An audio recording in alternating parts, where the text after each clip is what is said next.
All right. Gives me something to do, sir.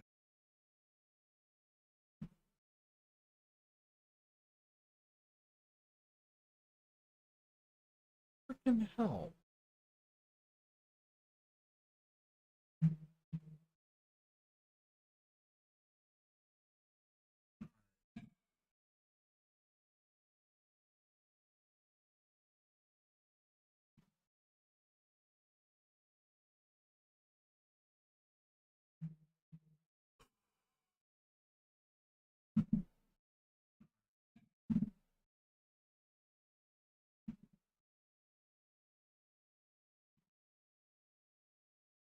Okay.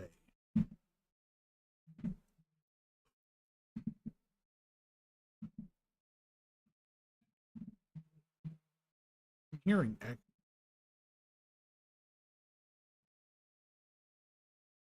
Okay.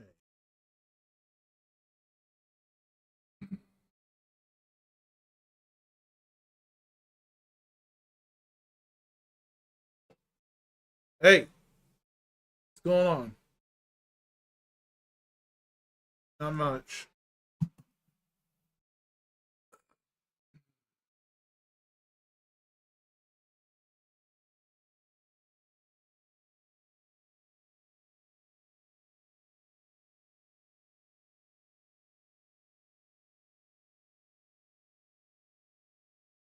Just fixing to get started.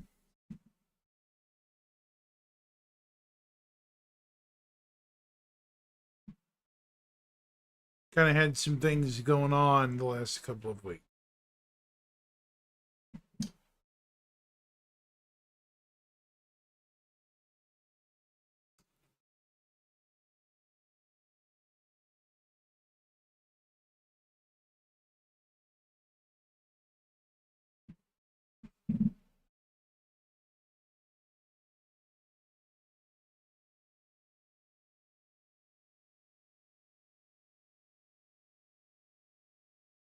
Alrighty.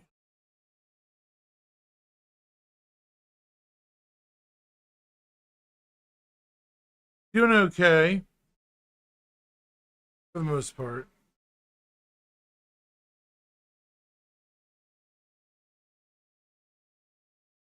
One thing after another.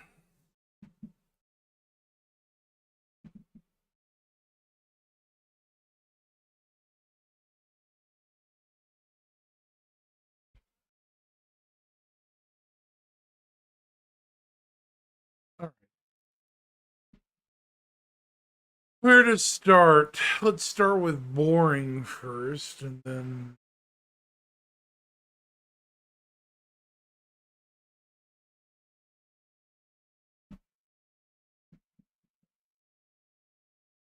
I know a lot of you guys are wanting me to get on with the Polaris and the other thing to be shown off, but first, I've skipped some stuff the last couple of days, so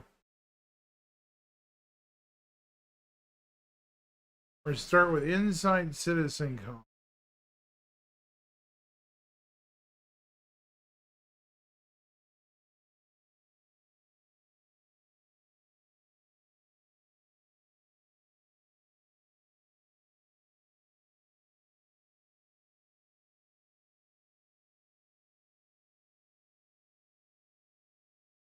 Window capture.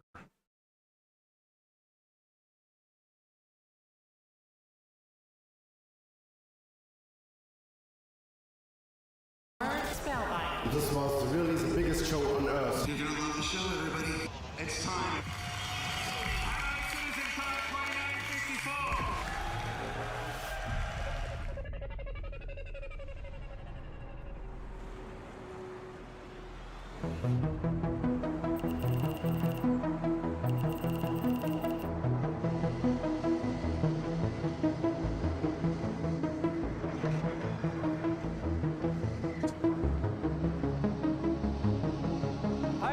Welcome to Inside Star Citizen. My name is Jared Huckabee, and this is our annual behind-the-scenes episode. It is currently, what day is this?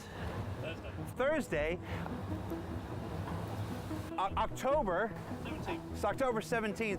The show is in approximately a little less than 48 hours. We're all running on very little sleep but very high energy. Behind me is Manchester Central. It used to be a big, giant train station. We've taken it over and are currently in the process of building an enormous Bengal carrier hangar. So yeah, welcome to Inside Star Citizen. Let's go.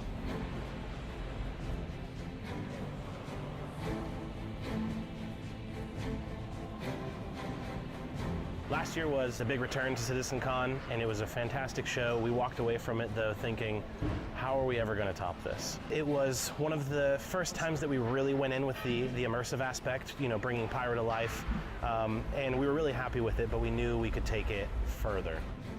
And yeah, we're just a couple days out from welcoming everybody in here, and I would be lying if I said I wasn't nervous about it all, but also very excited. We're emotionally invested in making it the best experience it can be. Coming to Manchester Central, being in a venue that practically feels like a hangar, gave us the perfect canvas to really bring a Bengal carrier to life. One of the things about this year's show that I think we've done a really good job of capturing is just the scale of things. I think our attendees are going to feel like they're stepping foot in the UES Barbary, inside of a living and breathing Bengal carrier, from the Hornet to the shipping containers, you know, to the bulkheads on the walls. I think this is probably the farthest we've really pushed it as far as immersion and just bringing it all to life. Those people behind us belong to our CIG family because they are our behind-the-scenes participants who help us making this event happen. Currently, they're prepping the swag bags for our attendees. We have a BTS that I met yesterday. His name is Artemis, and he told me that we are sharing love all year, and just to help us, they are giving us back 2 days of love. So they are super happy to do that. We have a lot of perks for them. And it's like, we're just happy to give, they're happy to give, so we are super happy to have BTS helping us for these days.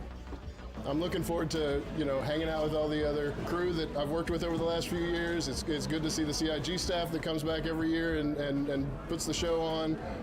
It's always fun to see the reveal, and so I try not to watch. I try not to look under the hood if I can help it, and then I get to be surprised with everybody else too. Oh, shoot. CitCon coming up really soon. How are you feeling? Okay, better than last year, I think. What's that? Just a little bit more prepared this year. Yeah, lines are a little bit more rehearsed, so just feeling a little bit better about it. It's my first time presenting and my first in-person in the venue. I have no idea how big the room is. I don't know how big the stage is. So I think the moment I'll be on rehearsals on Friday, I'm gonna be like, hey, what did I get myself into? This is one of the most stressful things I've ever done in game development, but this will be one of the most rewarding things I've ever done. I've released games, but this is nothing compared to that. But I'm feeling good. I'm feeling energized. I think the content we're going to show is really awesome, and I feel the community is going to be, you know, ecstatic about what we're going to show. Topping last year, maybe. We'll see. I was thinking, how could we top last year? And then I saw different presentation videos come in, and you know, different like outlines and stuff, and I was like, oh my god, this is going to be bigger. I think it's going to be well, thanks, Halcyon. I appreciate it. And especially see the community's reaction to all the cool stuff we have decked out. I was bored this morning and decided to, you know, do something.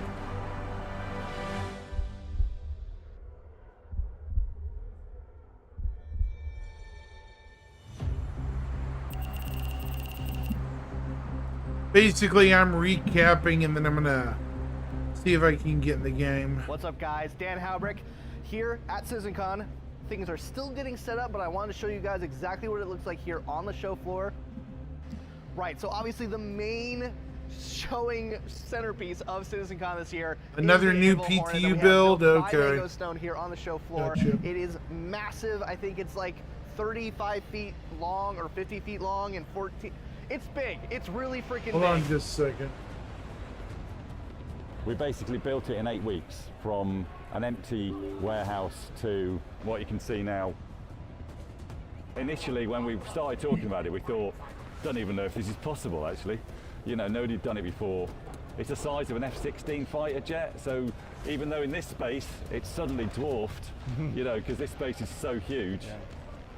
Yeah, it is the biggest thing we tackle, but we're up for doing big stuff like this. It's nice for us Right now I'm in the middle of recapping some Star Citizen from what we news. understand, the community for this game is passionate. So to see it through the eyes of 4,000 people who have never seen this before, I think it's going to be something wonderful to behold.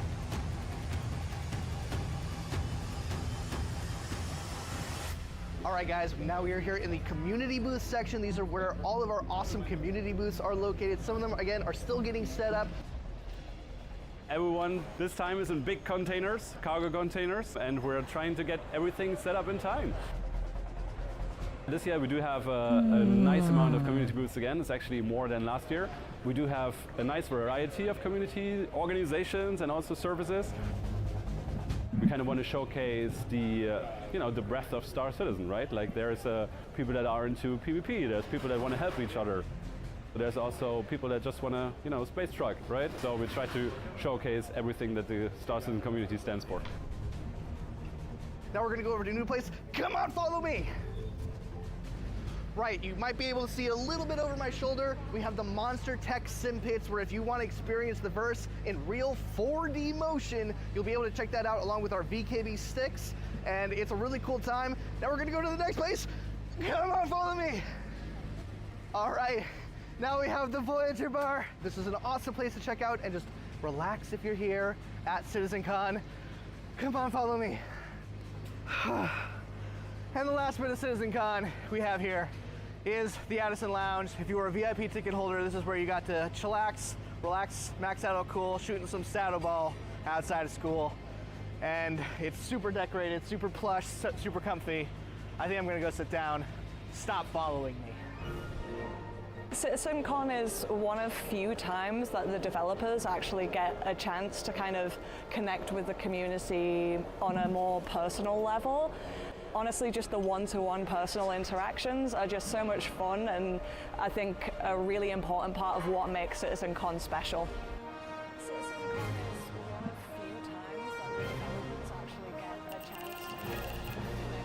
The fact that this is the queue for the early birds, like more people are coming tomorrow, is like crazy. I've never been to a CitizenCon, so to have it in like our home studio location in Manchester, it's so exciting.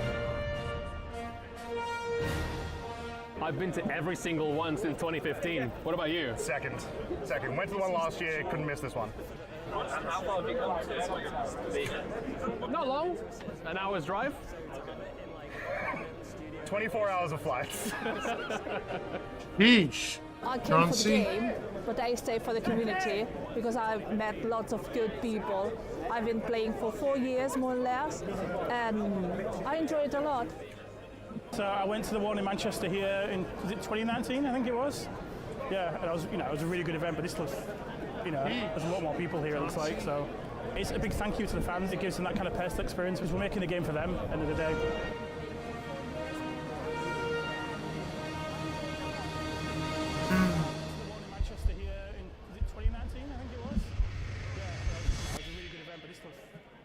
I'm gonna be happy, Halcyon, when we go back to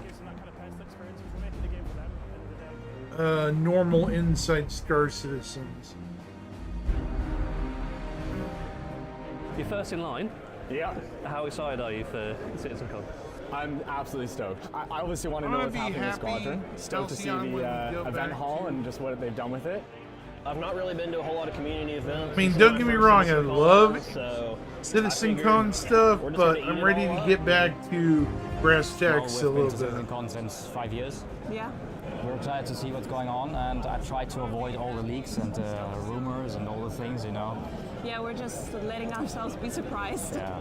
I mean, don't get me wrong, I love CitizenCon stuff, but I'm ready to get back to... When is my voice echoed?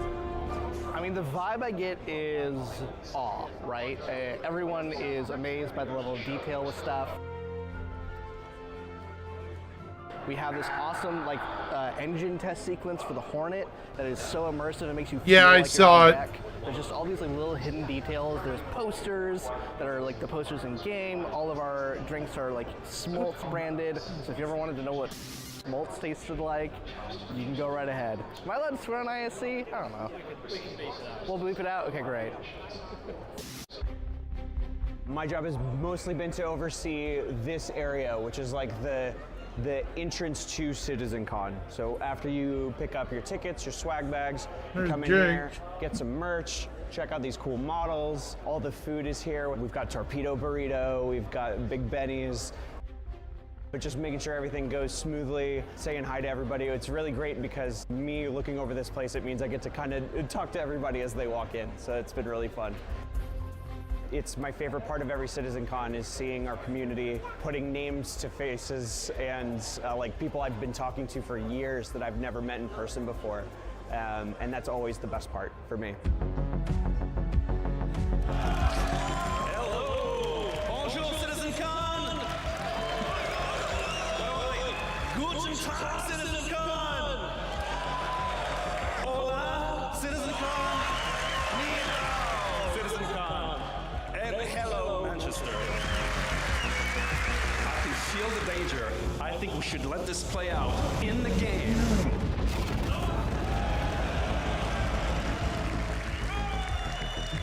This means that you can click the link and it will take you to the exact location in the star map, making it easy for you to group up.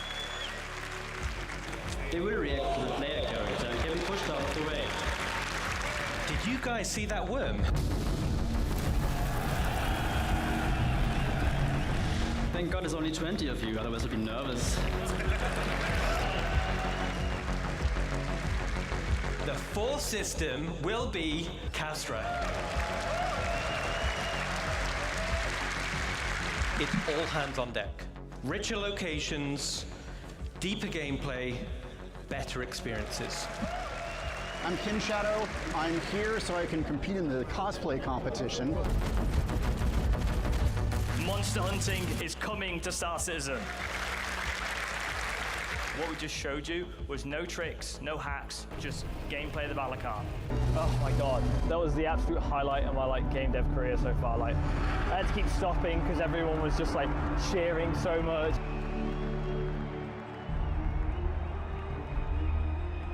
I'd like to introduce to you Starchitect. This means as Starchitect, we're just able to, on a planetary scale, just define how many locations we need, what you find there, and to just give that full identity. And I won't just see you in the verse, but I'll see you in a denser verse. It was nerve-wracking, however it was awesome, and it's a huge personal milestone. It's really rewarding to work so hard on something and then come out and show some of it and people to cheer and clap and give it applause. I won't say it makes it all worth it because it's worth it anyway. It looks beautiful, but it's a good feeling. It's great.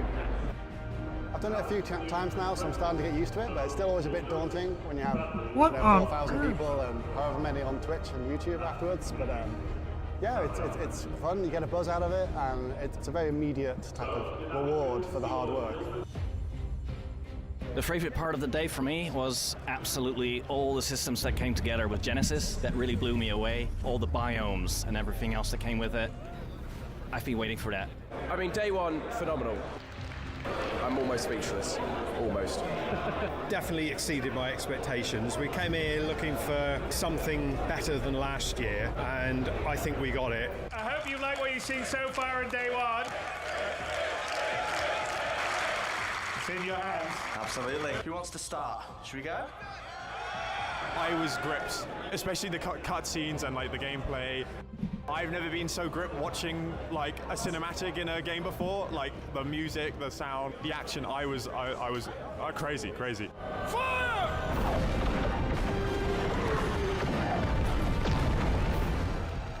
In a word, spellbinding. And I really look forward tomorrow to see what about 1.0.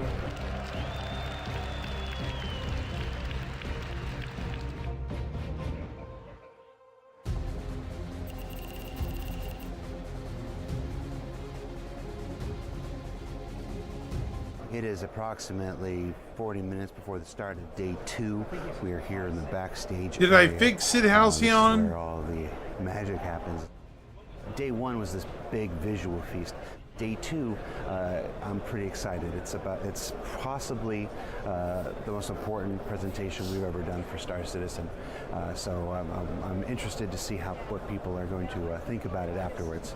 But it's I haven't been this excited in a while.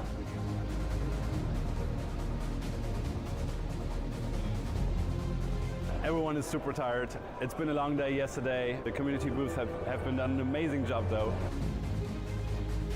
My favorite thing is talking to people from the community, meeting people, and just seeing the passion people have for the game, because I have that passion. We've had amazing traffic. Everything's very well set up.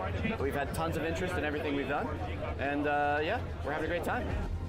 Oh, I've made myself, you see our presenters, we got these lovely note cards here. I didn't Hold have on. them when I did the thing yesterday, and I really should have, because as you can see, don't run. This one just says learn to stretch. I think I legitimately pulled a hammy. This one says don't let the intrusive thoughts out. What the heck? This one says hi dad. Hi dad. And this one says don't run, crossed out. Don't roll on the stage, dummy.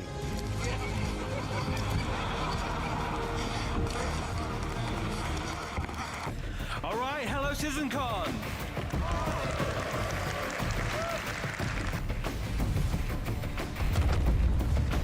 Yesterday, we presented the verse that we're creating for you. Today, we got something just as exciting to talk It's about. a good We want to night. show you the world that you can build. Who's excited to start talking about this next topic? From here on, we will give you the tools to build your own stories. Do you want to see a big base?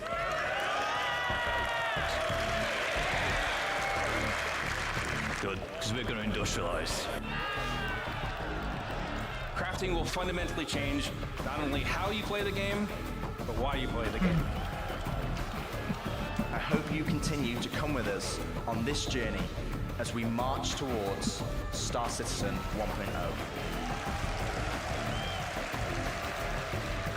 I think it went great. I'm really happy with it. The whole team really pulled together for it. So now we're talking. Yes, Multiple yes. stations linking and dry docks to craft your very own capital ships.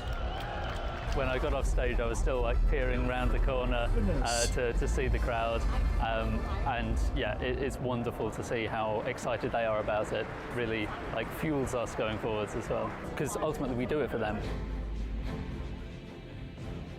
This year's been amazing. I think the venue is really great.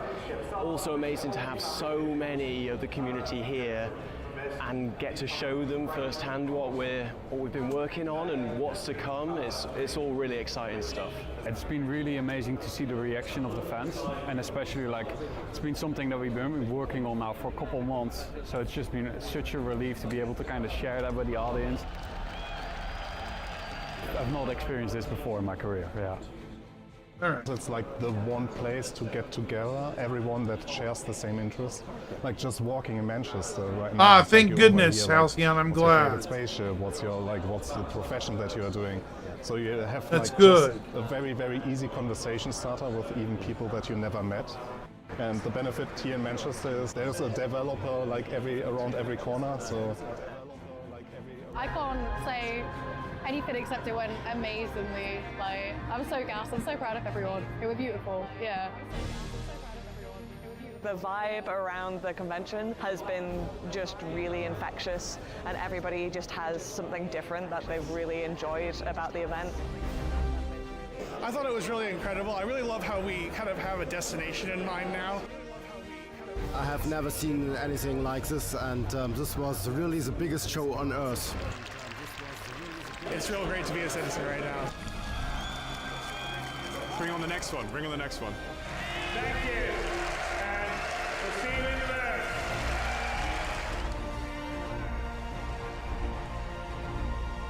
All right. So that was ISC. So that was ISC. Okay, I'm back to having an echo for some reason. Okay, I'm back. Touchy computer today. All right. So that was Inside Star Citizen. So now we're going to go to SCL, which I hope is a little bit better today. Oh, so you get to have other goes. I know. We don't. We don't. We get No. one. No, I said once we get started. All right. Hello, everybody. Hello, everybody, and welcome to a special pre-taped edition of Star Citizen Live. I have attempted this intro several times, and none of them were good because we've been off the air for about 2 weeks, once.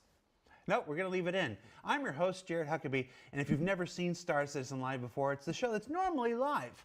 But because of some scheduling issues, we're pre-recording this on Thursday, the day before. I'm your host, Jared Huckabee. Joining us on the show this week are esteemed members of our gameplay teams assigned to FPS, combat and armors, and character-based gameplay, and AI and creatures and stuff like this. We're doing a follow-up to our Dress to Kill presentation at CitizenCon. So this is a big characters and creatures presentation. Good to hear. That's it for the intro. Thank you for I did telling it in me one take. that. That was the only take I attempted to do. Let's get to meeting our esteemed developers here. Joining me immediately to my right, a man who probably needs no introduction, but we're going to do it anyway. Zach, tell everybody who you are and what you do for Star Citizen. Hello, I'm Zach. I do FPS, I do AI, I do weapons. Anything that the character moves around and does, I'm usually involved with. Don't sell yourself short. You also add glint to sniper scopes. Yeah, but I'm trying to move past being the glint guy. I'm trying to be the cool worm guy now. We're I get adding harassed less on worms. Twitter Is that there way. a cool worm guy? Is that a thing? Yeah, but he got banned. Okay. All right. Directly to your right, Nick, tell everybody who you are and what you do for Star Citizen. Hello, my name's Nick. I'm a systems designer 3. I'm very similar to Zach. We kind of work hand in hand on FPS. So we're focused on a lot of weapons, and also now I'm focusing on armor with Luke as well. So. Yeah. And Luke, no stranger to SCL. You've been doing this for years and years and years now. Yeah. Tell everybody who you are, what you do. I'm Luke Presley. I own law, security, reputation. Now I own cargo and also armor. I own the law, he says. I am the law. It's like Judge Dredd. I am the law. That was the older Judge Dredd. I know there's a newer Judge Dredd that was very popular and should have gotten a sequel and never did. All right, so as we are wont to do, we have put a thread up in Spectrum, which is our bespoke communication platform available on robertspaceindustries.com. All right. Where we let folks submit their questions and vote up the ones they wanted to see answer the most. Earlier this week, we let Nick, Zach, and Luke dig through your questions and find the questions that they had the most information about, because remember, not everything is currently in active development, so things that are a little farther off will be more nebulous and stuff, because we reserve the right to have a better idea. You know, you say something today and it's not going to happen for years and years and years, you write yourself into a corner. So all the stuff that we're going to be talking about today is the imminent work, the stuff that we're heading into in 2025 and stuff like this. So Nick, we're going to start with you. Sure. Start with here. At CitizenCon, you represented the next evolution of the armor archetypes system that you and Luke have worked on, stuff like this. This question simply says, we saw a lot of combat suits there, but how are engineering, mining, and industrial suits also coming along? Yeah. So yeah. That's a good question, we did see chat. a lot of combat stuff. I think Very we were good very question. excited to show a lot of the new Love armor that. sets that we're making, and it was just by chance that they were combat focused. But any eagle-eyed spotters would have seen in one of the slides we actually had the concept or the prototype of our mining suit. So the mining suit is going to have its own dedicated mining visor, where you'll be able to scan and find more detailed information about minables that are around you, much further distance. And obviously it offers great environmental protection, so obviously we want players to be going down in caves and obviously with different temperature resistance and obviously for storage as well. So those minables, whether they be large or small, we want the player to be able to think, if they're dedicated in mining, that they can head towards that. And we've got the salvage suit as well, that just reminded me of that. Like, we obviously, the beauty of this as well is we are going into some of our armor sets that are more legacy as well, so it's not just new armor sets. So obviously we've got the current Grin armor, which I actually think has got a really cool feature. So it will be kind of streamlined more with the backpack. It's have its own dedicated backpack, which will stream from the tool through the arm into the backpack, which means once you're salvaging, you won't have to worry about to changing the vials and whatnot, it'll go streamlined straight into your backpack. So if that's something you're dedicated in, then that has that opportunity as well. So the mining suit, because we almost had a miner in our demo, but the armor wasn't quite ready. There's a visor specifically for the miner suit that'll help you better identify materials and stuff like this. For the salvage suit, is there something similar for the visor? Are we working on a specific salvage visor? Yeah, so that's still kind of in concept phase for that. I know the mineable one's a bit more obvious, but we'd like, obviously, to provide the players with enough detail as they need. So if that is a profession that they're particularly interested in, then when they do scan and ping out towards objects that they can interact with, then they will get more detail about potentially what material is and how much the health of the component, of the chip component, sorry. So yeah, most players who don't have that visor will be relying on the screen on their weapon, you know, to understand what they're salvaging, whereas they may, you know, the visors may get extra information either side. Yeah. Like I said, the different materials, maybe even certain areas yield more. Identifying the area, you know, in case you're in a hurry, in case you're like trying to salvage in an active war zone. It's like, all right, I'm just going after the really, you know, good stuff here. I don't want to, you know, want the crap at the end of the Drake ship. You know, no. Shout out to Drake. I was hanging around with John Crew earlier, so I'm back on Drake. I love Drake, I really do. Nick, are the extra pouches from 2953 still a thing? They are still a thing. It's definitely in the plans. It's just not actively being worked on currently, but it's something that we're definitely still planning for. Zach. Yes. We saw the return of the Valacar at this year's CitizenCon. We've got a lot of questions about the Valacar. Here's the first one that the comment that I saw almost immediately, like as the show was starting or whatever, is, what? Wouldn't we just drop an A2 on this thing? Wouldn't we just Moab the heck out of this? Good question. So of course that would be, you know, that would be make the most sense. Hey, I kill it. But there's two things with that. The Moab is going to be expensive to craft, right? Like that is a, you know, that's an endeavor essentially. And the second thing is that if you do that, if you do any like large, you know, big scale AoE attacks, you will destroy the harvestables. They will just Which be gone. sucks, So because any, you like, want the harvestable, yeah. Right, like that is a lot of damage as well. Which sucks. Why would you do that? Remove the harvestables, you know, that, or we're going to say, well, the quality is, you know, right, absolutely chat? gone as well. So It's one of those situations where you don't go for full. So we've got you there already. And before we started, I was trying to pit. Greetings, Kreeradon. Just Godzillaing kaijuing the thing, and, you know, making it feed on explosive radiation and get more angry. Yeah, I agree, Radon. Good comment. Is very cool. I'm gonna pause this for a second. I'm gonna read what you said to the rest of chat. It may not be relevant to this video, however, rewatching on org section saying your main org can only be part of one at a time. If you leave, you lose that rep, org-wise, not personally-wise. I don't know what multi-role orgs are gonna do now. It does it make sense?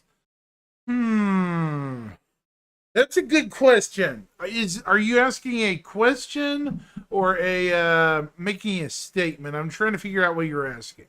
Sorry. I'm not trying to ignore what you said, but you do have a good point. Yes, sir. Question. That's a good question. And I think we'll learn further down the road, you know, when we get to that, right? Because remember, a lot of this stuff's in heavy planning. So, oh, you're part of a multi-role org. Okay. I gotcha. Right. That is a good question, good sir. I want to know that answer too. So,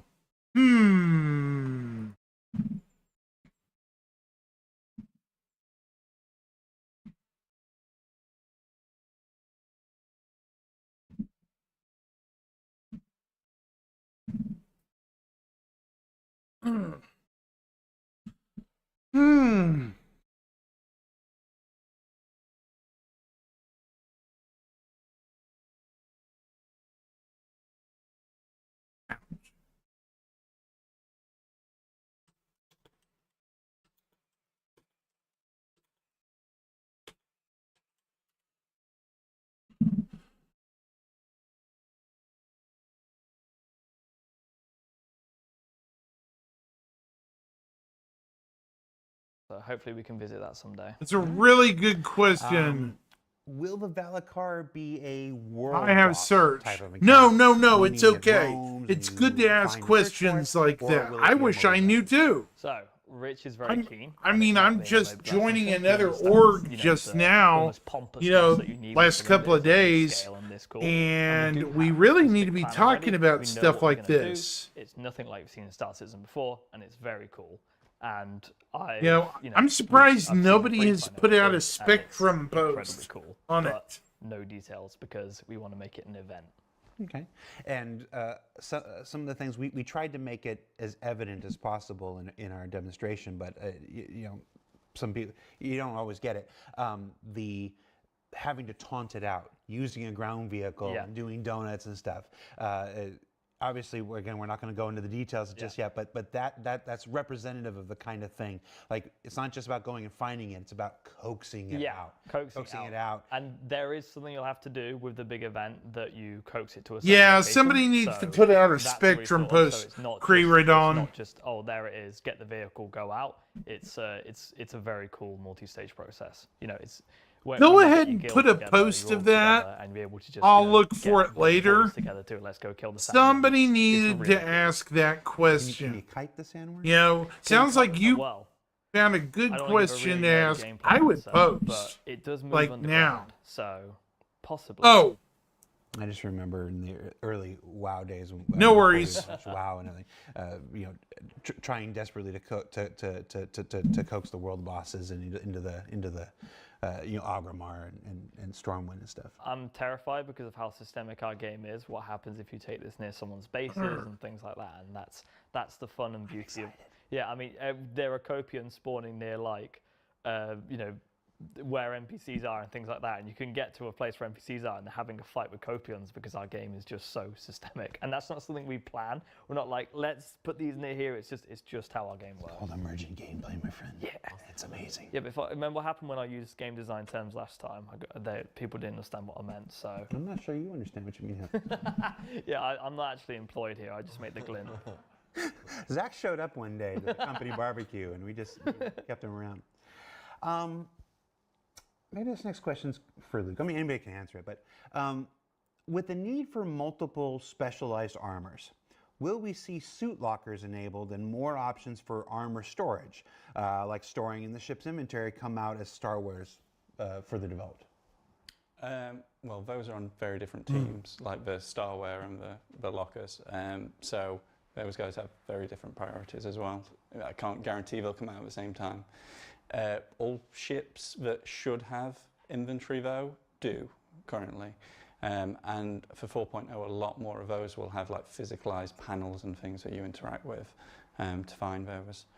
And like the lockers themselves, those are really cool. Like they allow you to kind of pre-customize, you know, your loadout. Whole loadout, yeah. Yeah, and then swap into it very quickly. Like, and your clothes would go into like the mannequin on the inside as well, so you can quickly swap back and forth. They also have like, you know, small inventory space, so you can put your spares, like your glasses and your grenades and whatever in there. Yeah, so like there will always be somewhere to store these things when you have to take them off or swap. But you know, they may not come online at the same time. A couple weeks ago, might be a couple months ago now, because time is illusion. I've been sucked into CitizenCon for so long.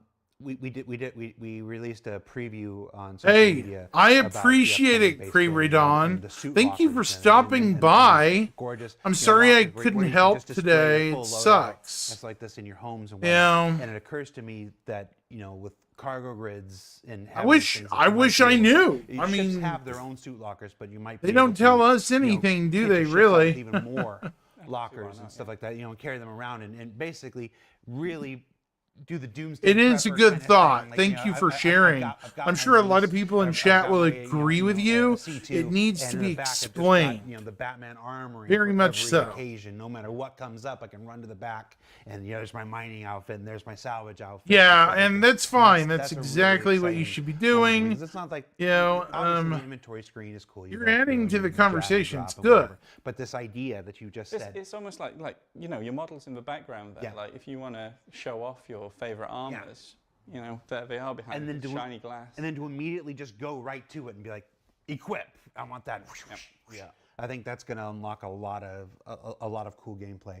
Yeah, that's something that Rich is really passionate about as well, because we have so many different types, and these like specializations, they kind of enhance the other styles of gameplay. So if you're in a dropship, for example, you don't want to be dropping into a hot war zone and then you're like, oh, okay, 1 minute, let me drag this and let me drag that.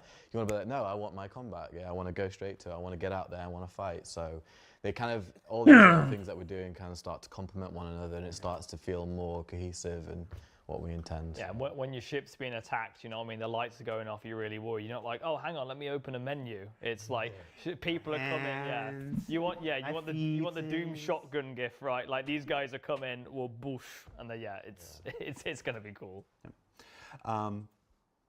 You picked a perennial favorite here. This question is simply parachutes.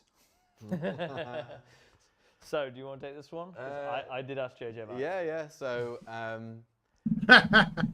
yes, but maybe not exactly like parachutes. Something more in line with Star Citizen. So something in the nature of a parachute, but maybe not exactly. Yeah, I know how that goes, Krayridon. Hey, Halcyon, what do you think what Krayridon's saying?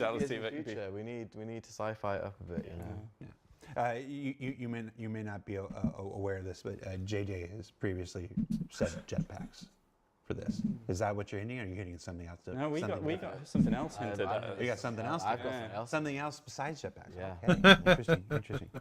All right, let's find another Valacar question here. That's English for I'm excited. Oh, is that what that is? You ever been to a pub? It's all you hear half the time. No, it doesn't associate. Word gamers here?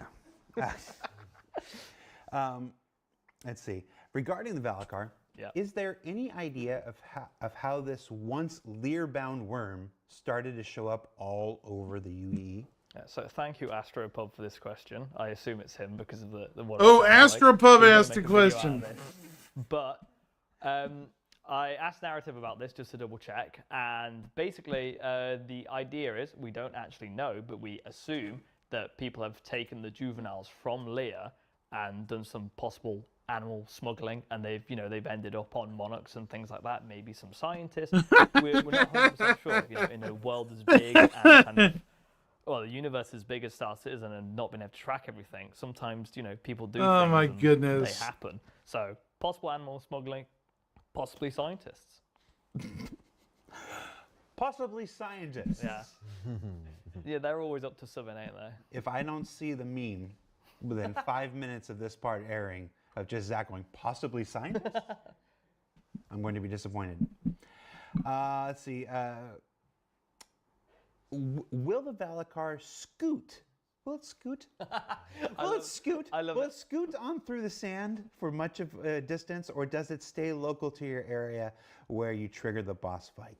Everyone who's seen the word scoot has immediately pointed out that this specific person used the word scoot, which is fantastic. But no, it actually does move underground. When it goes back underground, you see it moving and it kicks up a big dust storm, and it's really cool. We didn't have that working in time for the demo. Oh my!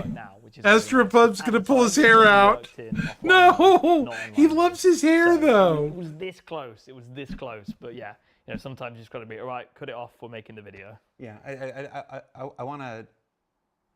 don't want to skip over that fact. That was actual gameplay. Like Yeah. we sat there, we I gathered. played that. I was Exactly. It was the three of you and a bunch of other conscripts and stuff, and it was just jump in and play it.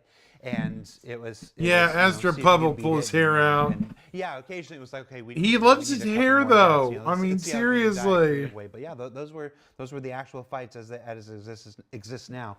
And like I said, now that it can move, and it'll continue to evolve ahead of its release in a subsequent 4.x patch. The best bit about watching people's reaction to the panel and everything was everyone's like, oh no, it's the worm. And then we pan to it, there's actual gameplay on the bottom. Everyone like, oh my god. Someone said like, you can tell it's in game because there's like a little bit of jank. And it's like that little bit of jank means it's in engine and it's real. Yeah, I remember saying when we were talking about it, I was like, look, we can't show this thing off without having gameplay because everyone will just go, you idiots. So it was a really big push by everybody to get it there. The good thing about it as well is the fact that we got so many more eyes on it, and then so many more people giving feedback. We got to test it more, ironically, because we were getting so much footage. Oh my goodness! So we're like, okay, this, we found new issues, and it was a very helpful experience. Yeah, and when we did the first recording, we had to scrap it because I was in an unreleased ship and I didn't know. I didn't know that. Yeah, we had to scrap that whole first playthrough because of it. Oh, were you in a? I was in the. Yeah, you're not supposed to be in that one. Yeah, it's really cool. You can ask me these things. Okay, that's what happened. All right, because there was a whole playthrough we couldn't use, and I was trying to figure out why. That makes way more sense. If it was a gun, I'd so know troll ships, people. You don't know everything everybody else is doing? I don't know anything about Project ships. this big? I know like the names of 5 ships. I can name you every gun, but if you're like, what ship is that? Oh, it just dropped for the Starlancer attack. Thanks, Halcyon. Arrowhead. Why doesn't it have a glint on it? Snow Monster. Snow Monster. Give me Snow Monster. Rolls Yes. of armor sets that have been sold on the Pledge store. So basically, it's obviously we provided a number of armor sets through the website for various things. Some get coupled with a spaceship. Some are, I mean, gosh, going all the way. I think even the old Voyager Direct store probably had 1 or 2. So are there specific updates to those rules yet, or is that something? Well, so all armors are going to get this, like roles and specializations, all of them, and the subscriber stuff is all variants of things already in game, mostly. And even the will get a role. So you don't need to worry about that. Like we'll just this. I won't go through them all. Yeah, I was going to say. I think what the question is actually looking for is like a comprehensive list. Like back when I was running the subscriber program way back when, we invented like the Overlord armors, which was a vigilante gang in Pyro and stuff like that. Right. So probably, well, which roles are those armors and stuff like this? The Parasite helmet is like, what role is that for? It's like this. So yeah. A little too detailed for something like SCL, but I think absolutely when the time comes and stuff, we can write up a FAQ. Yeah. That's the appropriate thing to have a FAQ. We'll work with the community team, put that together, pull a list together, and work that out. Yeah, it should be made clear as well that like the things, the armors you saw. Yo, Taylor Bots. There are newish. How are you today? That's the reason we picked those. Yeah. But all the legacy stuff, all the stuff that's currently in game right now. It's also worth saying like a lot of these armies they were very specialized, and we were trying to use that as a showcase to show like, okay, so if you want to be the ultimate stealth, you pick this stealth suit. But we are having items that are, not every item is going to be specialized to the T. There are going to be ones that tinker towards that way. Yeah.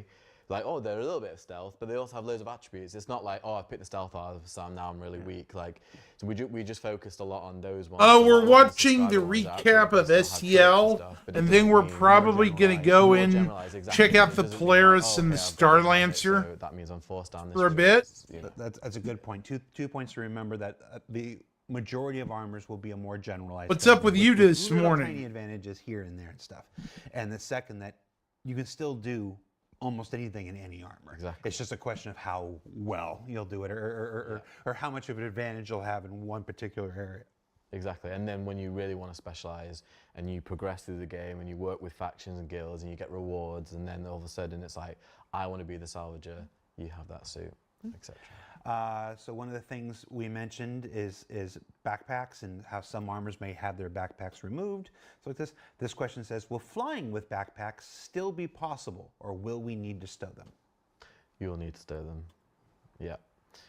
It will be a case of, obviously we have so many different backpacks and we've got more coming down the line. So it might be a case of that I think it depends on the ship as well. Right? It depends on whether they be automatically stored or whether There are seats that, like, the dropship seats, right, that have their own inventory. Yeah. And you'll automatically have that backpack and your weapon, anything else that would clip, taken off and put in that inventory. And when you stand up, it will appear back on you. Because as you said before, Nick, the last thing you want to do is be strapped into your dropship, the doors open, and then suddenly... Are you muted still, Halcyon, or are you good? That's a major piece of information there, Luke. It's in the last couple patches when people have seen, we've seen people sticking chairs, to the cargo grid on the sides of, Hull Seas and stuff like this. And people have had questions about, well, what does this do for drop ships if you can just put seats anywhere and whatnot? Like, where's the value of my drop it's for 20 ship? seconds. You Okay. just dropped So it wasn't too great bad, right? hole there. That a drop ship seat will have its own specific. Sorry about inventory, that. Store your backpack, your weapons, blah blah blah blah blah. So you can sit. By the way, comfortably, thank and you when for get being a out, 3-month subscriber. for you. That's huge. Appreciate that. I think folks who own a drop ship will appreciate that. We're looking at other places where we can maybe do that as well. Like, You're a maybe shining single seater beacon to ships the rest of and my things, but nothing confirmed. crew. While we're talking to you, Luke, why not? We have seen showcases of specific armor specializations like heavy combat and heavy tracker.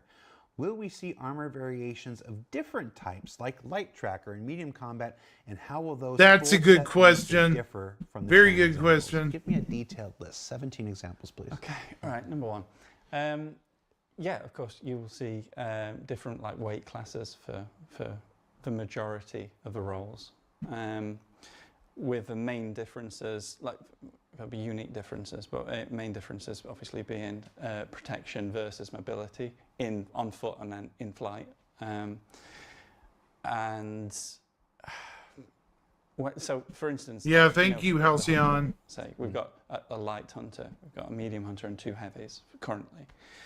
They'll all be, the best in their classes at scanning, finding life forms. But maybe the heavy will be way better at it than the light. But the light gets the benefit of being stealthier and faster. And it's like, which one do you take? If you're storming, if your bounty is in an underground facility they've taken for themselves, you're going to go in the heavy one. Whereas if it's in busy streets and stuff, you take the light. So it's all about, It's about knowing your prey. If you're stalking somebody, who's savvy and knows what's going on, like Space Tomato or something, you'd want a heavy armor because they're probably going to fight back, and we want the additional protection. But if you're stalking someone who has no clue what's going on, you're just going to be able to sneak up right them, like Captain Burks. You can just you just use the light armor. It's like, let's just get in there fast. He's not going to know what's going on anyway. Yeah, and I do want to clarify actually, there's a bit of confusion about the full suit feature. That isn't some arbitrary buff. It's not something we just made up. 7 of 7 superpowers. Yeah. Not all suits will have this kind of thing, but it tends to be systemic. So say the stealth suit's a really good one, right? The bit you put, the piece you put on your arms, that masks the emissions of your arms, right? So you need the full set to fully be hidden. Otherwise, some part of you is giving off emissions. It's not like, you put it on and then suddenly you vanish off the face of the earth. It is systemic. Fair enough. Zach, going back to creatures here. Everybody knows, old timers will know that pets is one of it might actually be the very last stretch goal. It was near the end there. This question simply says, can we tame creatures? Well, Taming is a very specific word, and I had to ask Rich about this, so I'm going to make sure his wording is correct, as to not have speculation. I want to hear this We so don't have badly. anything in development right now. So no speculation. There's nothing in active development in terms of pets, but yes, TM down the road sort of thing. But We're still committed to it. It is one of the stretch goals. It's Like definitely that. still Just, committed. it's what we said at the beginning of the show. Not everything is in active development, so not everything has an answer that we can give you at this moment. Yeah.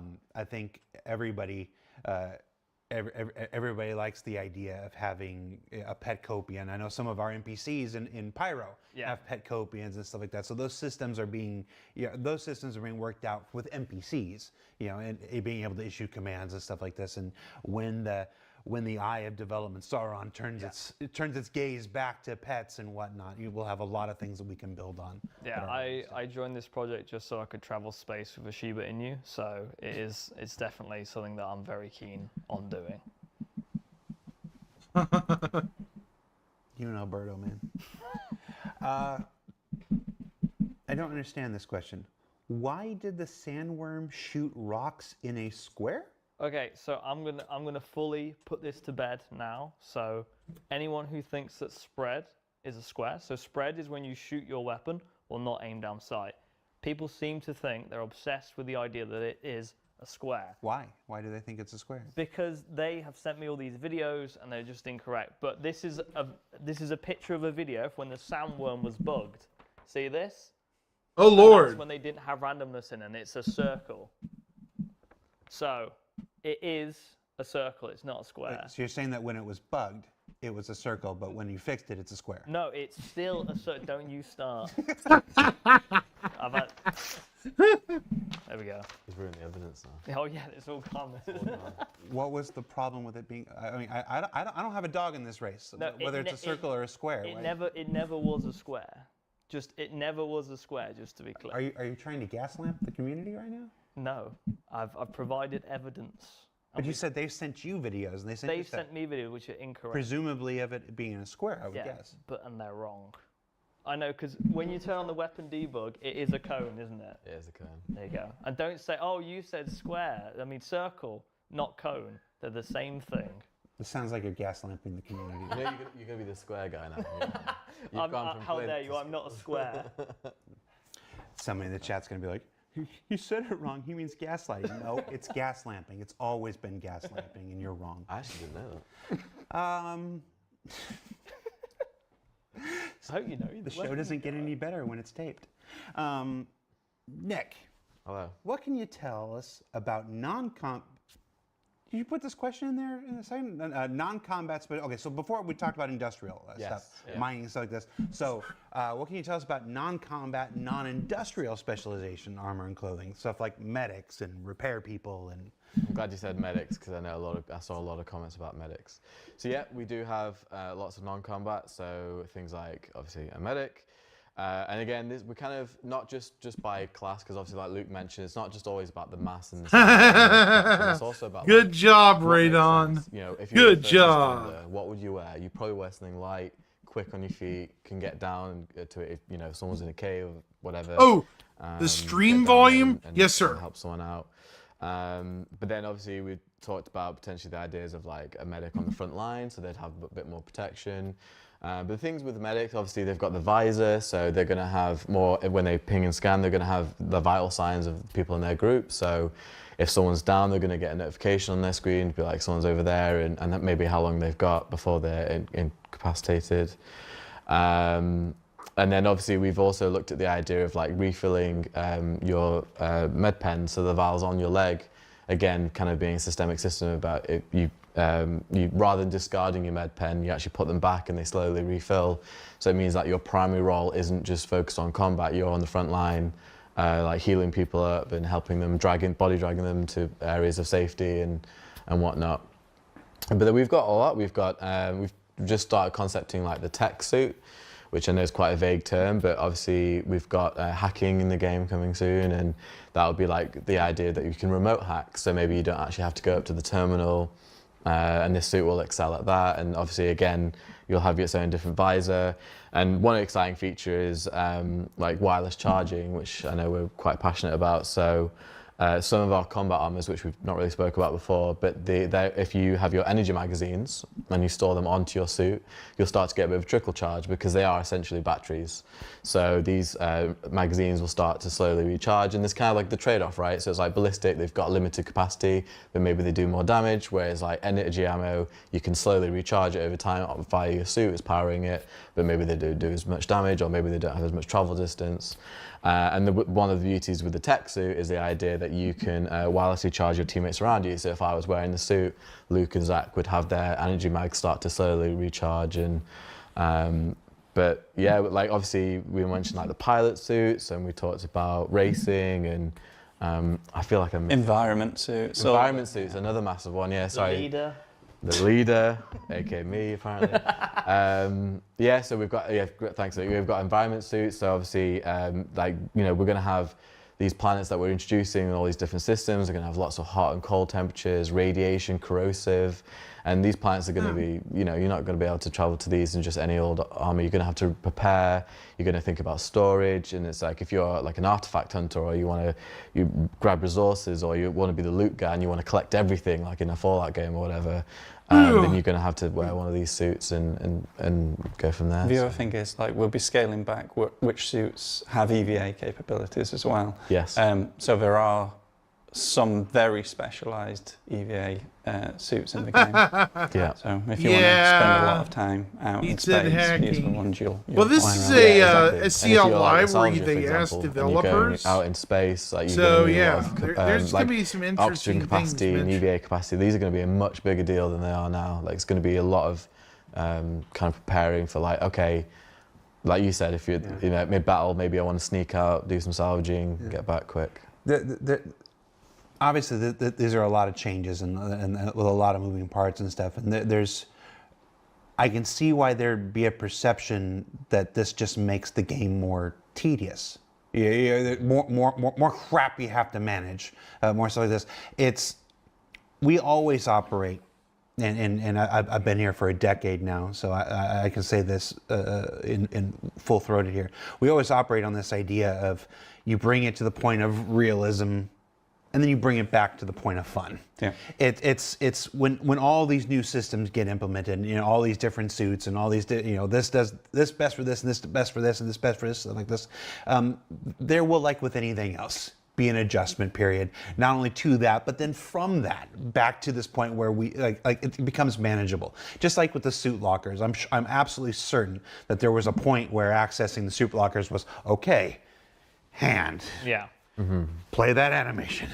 Other hand. And you're just like, okay, all right, feet and whatnot. You know, it's you know, you can do that in something like Squadron because it's a single player game and like this, but in an MMO and stuff like this, okay, yeah, we have that system, but let's it's you know, we're a little time dilation there. Yeah, same with it, like I was saying, the drop ship seats. Exactly. Just these little things that make it bearable. Yeah, these little things that'll speed up the process and let you get into the fight faster or get into the situation. And you typically know a path, right? Like if you're like, oh, I need these materials for my base, or you know, to craft these things, then you'll be like, okay, where is that? Here it is. Oh, it's on this planet. It has these contexts. Okay, I can do this. I'm being so quiet. you kind of already know to come prepared beforehand because you know what you're facing, because you know what you're going to get. So it's less like, oh, I'm there and I don't have that thing. It's like, cool, I've prepared. I know what's going to happen. I'm going to go there. And just to finish on that question, obviously, Luke and I have spent so long, like we've looked at every aspect of Star Citizen, and because we are such a huge scope of a game, like there's all these different roles, but you know, armor is still it's in the name, it's armor, right? So I think obviously it's very easy to go towards combat and damage mitigation and all that because it's armor, but you know, we are thinking of every scenario that players might be in, and if there is every non-combat scenario. Exactly, every non-combat. So whilst we may focus on combat at times, I don't want players to think that we're just foregoing like medics or engineers or anything like that. We are. I will say, when you were describing the medic version, in my head, I want a shield. I want a big, I want to sit there with a med pen, and a shield working towards a down person. Yeah. I think Chris doesn't like shields, if I remember properly. Chris is wrong. You're watching the last broadcast of Star Citizen Live. Doesn't like shields. All right, I'm gonna talk to him. Hold on, just let me message him now. We're not live, so I can take the time to. Yeah, get Boss Man on. Chris. WTF? Okay. We'll just leave him with that. See how long it takes him to respond. Let's go back to a Valakar question. Where's a Valakar question? Or a creature question. Oh, the Valakar question. Is the Valakar the biggest thing? No, the Valakar is not the biggest thing. In the presentation we ended it with so far, and I believe in our matrix right now, the biggest things are on Castra, and it makes the Valakar look small. So that is going to be very intense, and it's going to be very cool. Rich is... What is it? The biggest thing. No, the Valakar is not the biggest thing. In the presentation we ended it with so far, and I believe in our matrix right now, the biggest things are on Castra, and it makes the Valakar look small. So that is going to be very intense, and it's going to be very cool. Rich has given me the brief. He's very passionate about these things. He was like, Zach, the Valakar is really cool and big, but Castra, that's when you're going to see the. And I'll leave it there. But it is intense. Is a Valakar longer than a space whale then? Well, it depends on the size of the space whale. A long space whale. A long space whale, perfectly average space whale. I don't know the measurements of the space. I bet it's longer, but not. Yeah. Anyway, sorry. Are you self-conscious? It's going south this. Yeah. Yeah, that's what I was saying, Cray Redon. I was trying to catch what he was saying. So we're going to have some big meanings. All right, well, we don't need to worry about next week's show. Will there be reputation/guild/org clothing items made available that give special stat bonuses or armor capabilities? Not quite. So, next question. The majority of armor loadout, armor blueprints will be unlocked via guilds. But or guilds? Guilds. Not Guilds. player. Oh yeah, they're the player orgs. Yeah, because I always get confused about this because player orgs will allow you to customize your armor with your logo and stuff on there, but that's it. It's just cosmetic. Guilds, say we've got these really specialized armors, right? You're not going to find those in shops. They'll be super rare in loot drops, maybe on missions and stuff like that. So you unlocking that blueprint and crafting it might be the first time you ever come across it, you ever get to, wear it. If it's, one of those super specialized things. But it's not a better, we don't give it a buff because it's a guild version or anything like that. That's crafting. You make it and you research it, and that's how you get those buffs. Okay. And this ties into your set bonus question from before. There isn't some just magical bonus that's added to these things. It is like as many other things as Star Citizen as we can. We build it systemically, and when you get these pieces, you'll be able to mix them and match them with other armor types, and you make the loadout and the stat pool that you want, from all these things. So.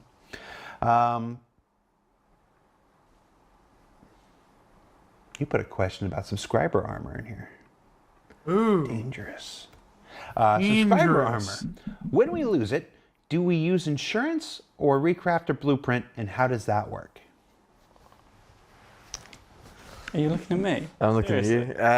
Yes. So with your subscriber armor, you do gain a blueprint when crafting is introduced into Star Citizen. I looked at you because we were talking about crafting, and I thought you might want to carry on that just for the record. It's a controversial topic. Yeah, I'm very nervous about this question. I want to get right. So when crafting comes into Star Citizen, you will receive a blueprint for your items that you've got, and you will be able, those unique items you will be able to craft again.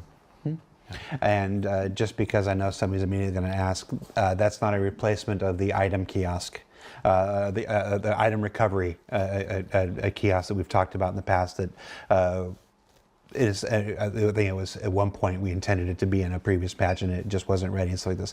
There are still plans for that. When we solve a number of technical challenges, we were talking about that before the show. You know, how to keep that from being an item duplication machine. You know, it has to go through and find, like, where is the existing item? Where is the existing, oh, it's floating out in the, you know, halfway between Hearst and Microtech. Okay, it's got to clean that item up and you know, and give you the new one, so we're not just, you know, spamming hundreds and hundreds of copies. But also, if it was stolen, you know, if it was taken, well, okay, well, no. If it's sitting in somebody else's inventory, you know, well, that's you know, is that a legitimate, you know, kind of thing? Because we also don't want that to just become a duplicate thing. So there's a number of technical and logistical and just game rules things that we're still working out. But crafting seems like an immediate solution. Well, when it comes out anyway, like probably a more immediate solution to allow you to recover those items, because a lot of those items are really cool. Absolutely. Like I'm always a big fan. I can't get it because Tom's in the way of some of the helmets that, you know, came out during my time there. So I want to use my PA. Yeah, that's PA, kind of you know what I mean? interesting, isn't it, Creridon? Sometimes I can't with Zach. You're not the only one. Many games, including Star Citizen, have gear for hot and cold environments. We talked about environmental armors earlier. However, has the team considered specialized clothing tailored to help in traversing places like jungles and swamps? Yes. All. Next question. He's on it. He's on it. Nailed it. Well, they sound like humid locations, right? Yeah. I'm trying to think of what else, you know, what other challenges are in a jungle, right? Humidity just raises the ambient temperature.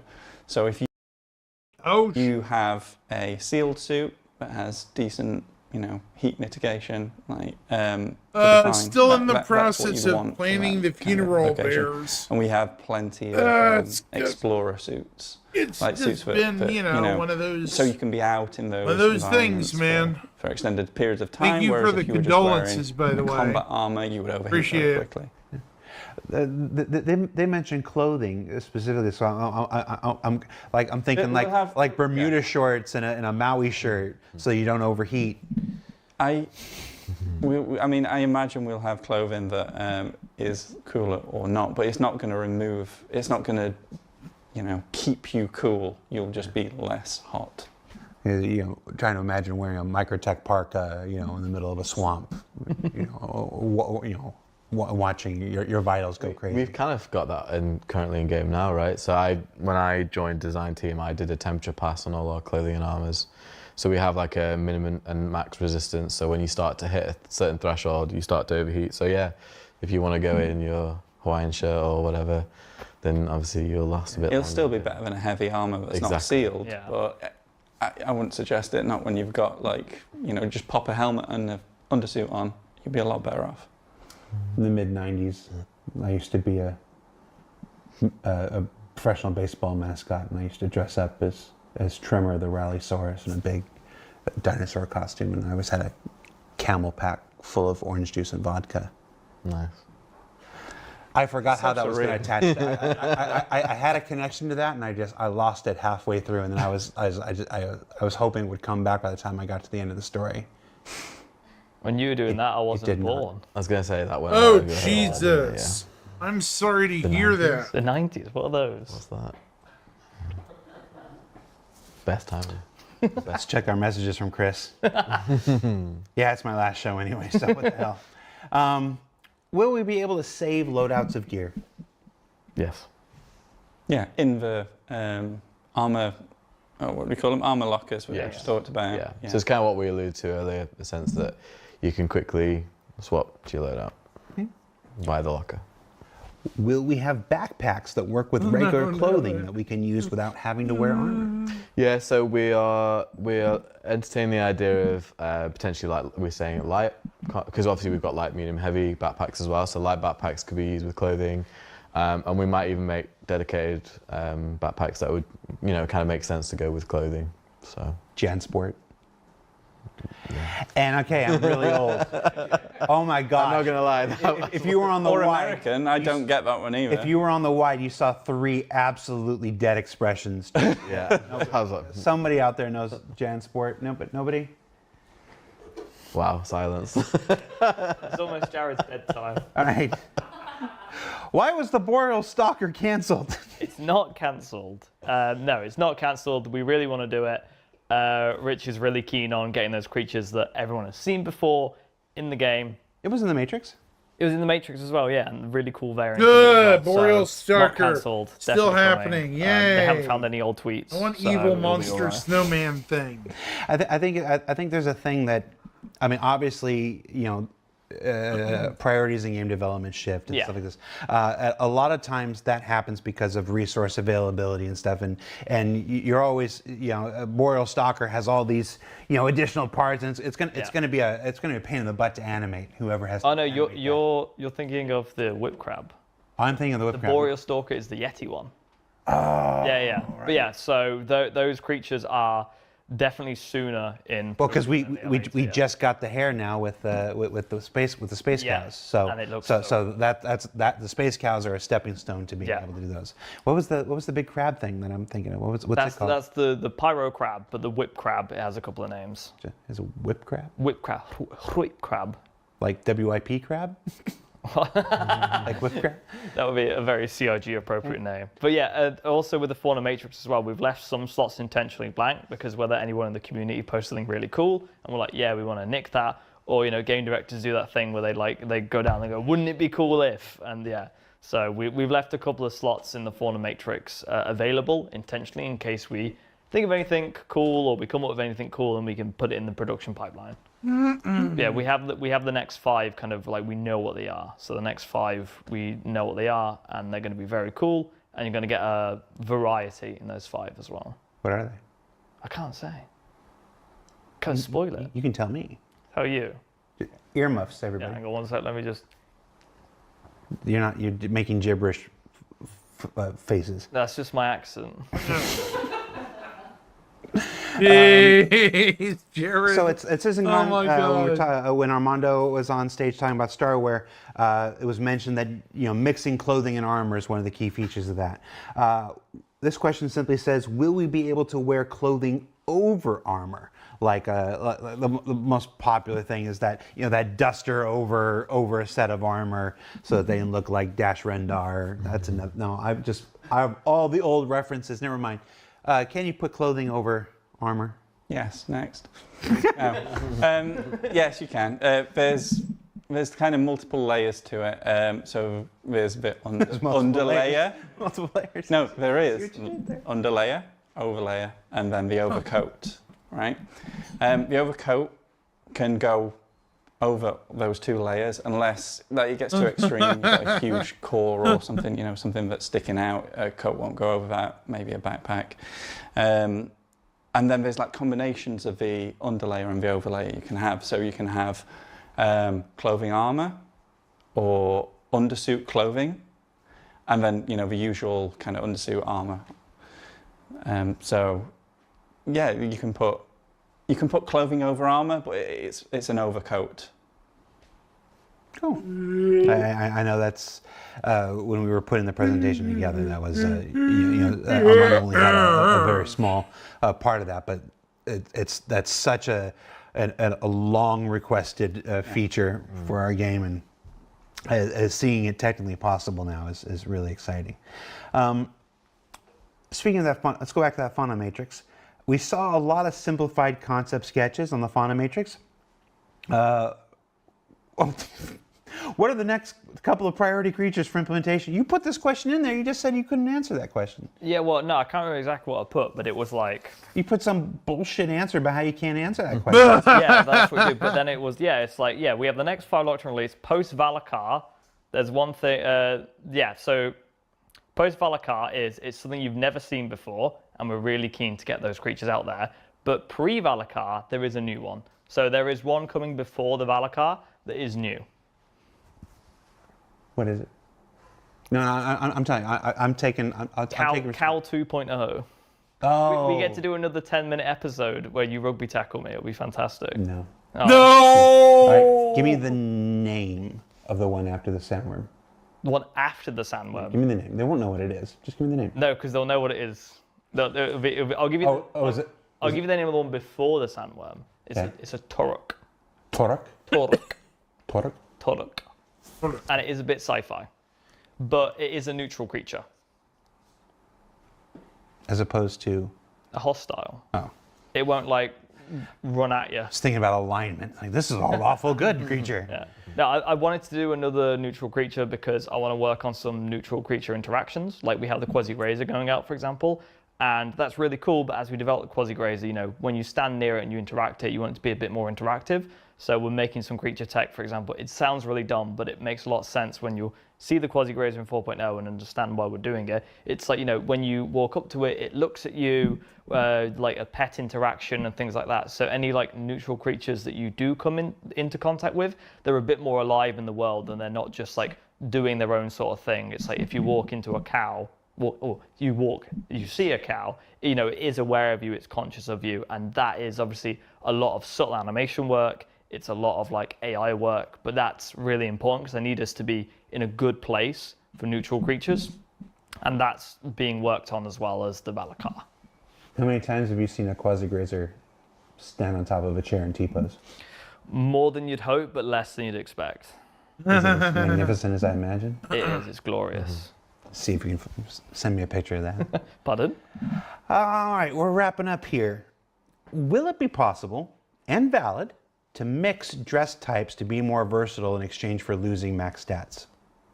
Absolutely. Absolutely. That's core to the whole system. Yeah, but again, you will be worse in some other ways. You might find that mixing together like some random bits of armor get you exactly what you want, you know, for a very specific situation.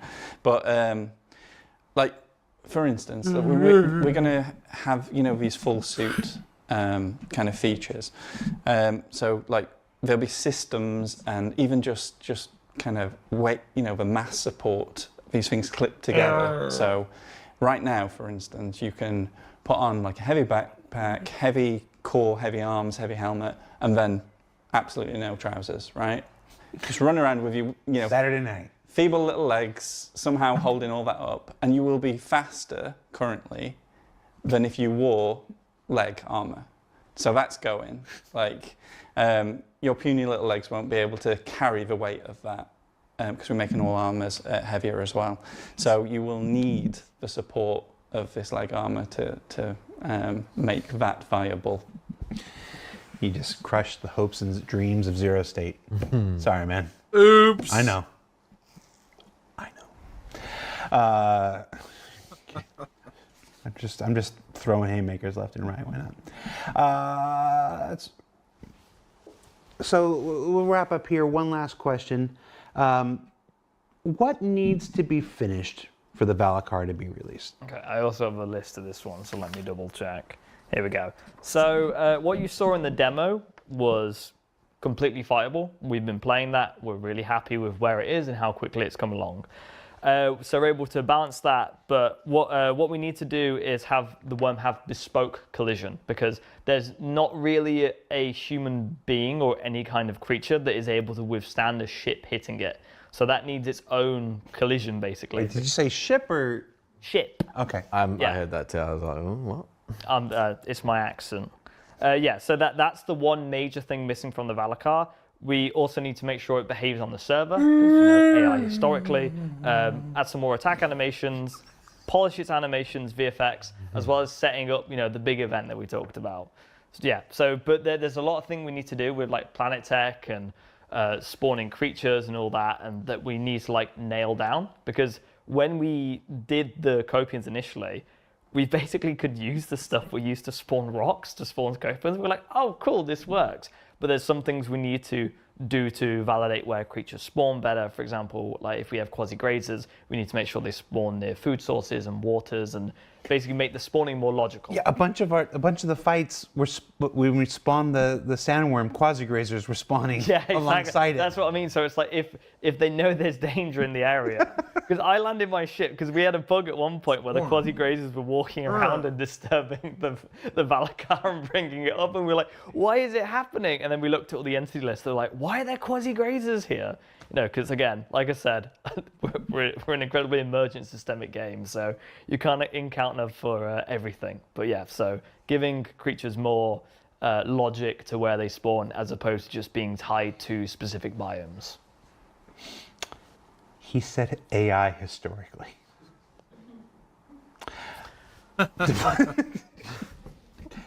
Just don't. They've been working great since I came on SC, so that's going to get cleared. Everybody knows the high hopes we have for the performance improvements with server meshing and stuff like that. So we're all still fingers crossed for a lot of important improvements for that. Yeah, and you'll have seen how good the FPS AI has got from 322 to 323, and we've been really hamming down on that, and it's like night and day. Like it has been really nice to see it all come together, and we're constantly pushing for that at the minute. Like we have engineers that are dedicated full time to basically making the FPS AI just, an amazing, immersive, engaging experience. It's all the buzzwords.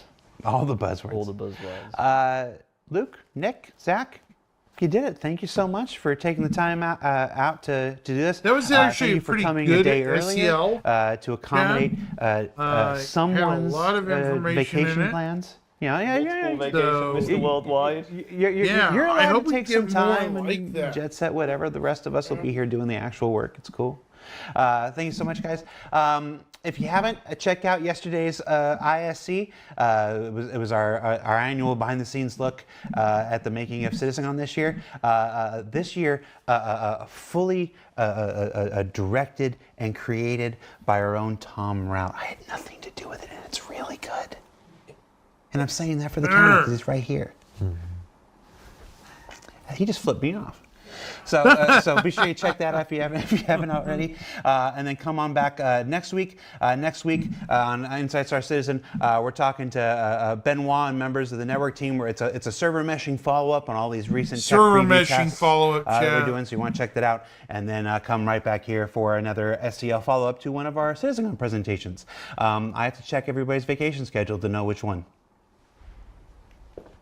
Bye. Oh no, you changed the camera. Disaster. Try it again.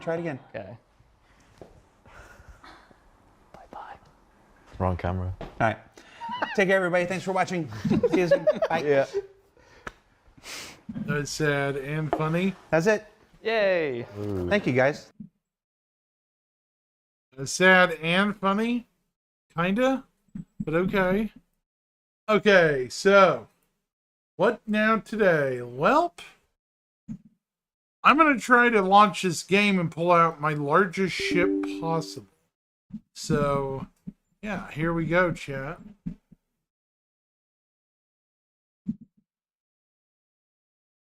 No. I think that's the wrong one. Did I hit the wrong button?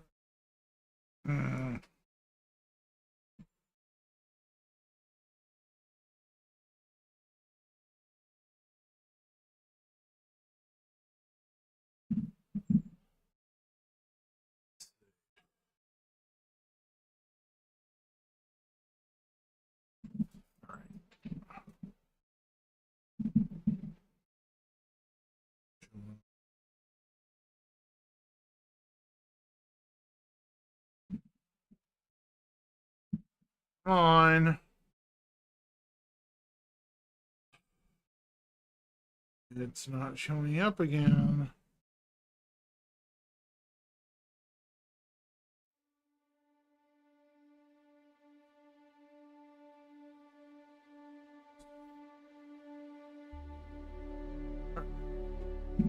Here we go.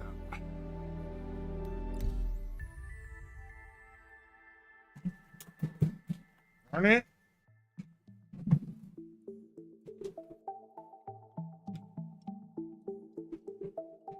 I hit a button.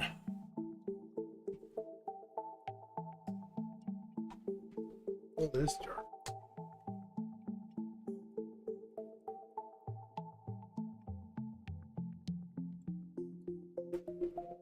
There we go. Hmm.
Doesn't look like it works.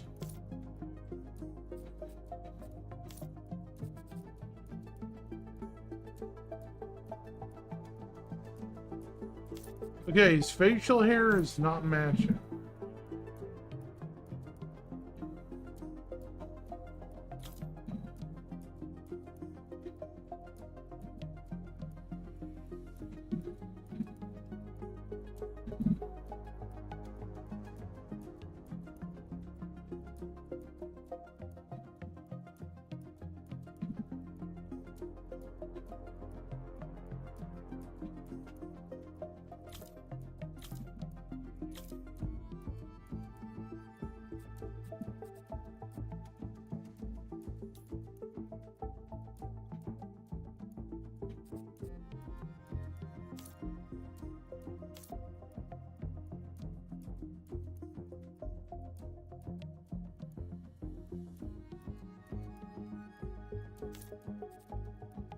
So, okay.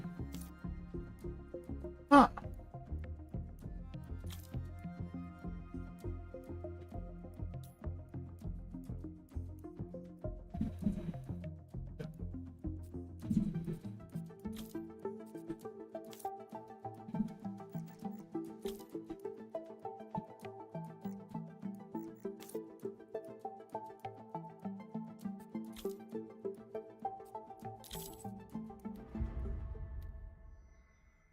All right. So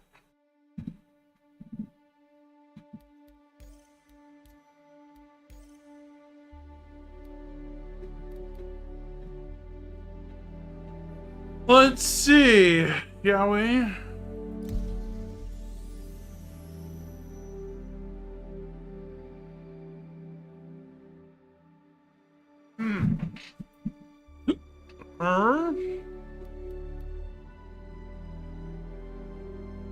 Well, that was weird.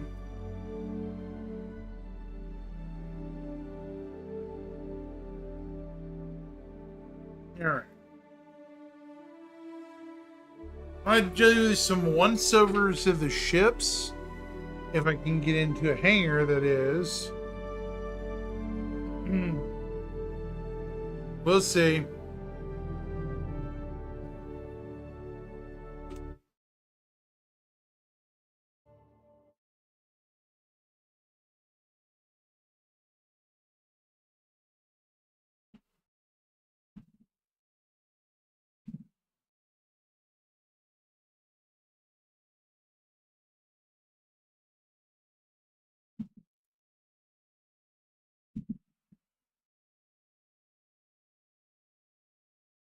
Okay. All right. Where are we at?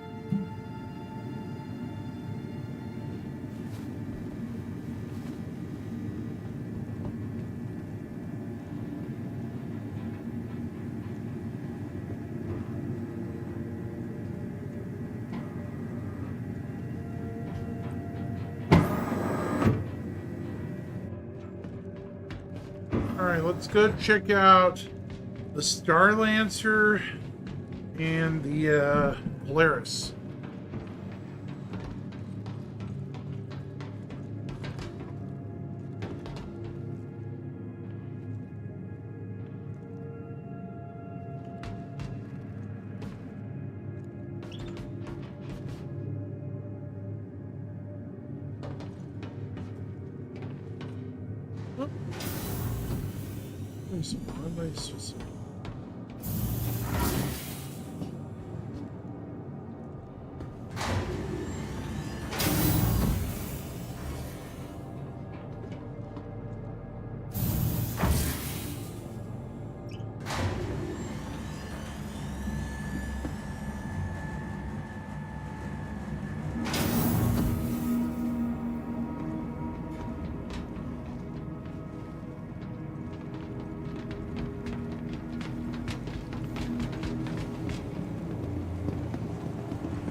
Alright, let's get some armor on me and away. Hi, welcome.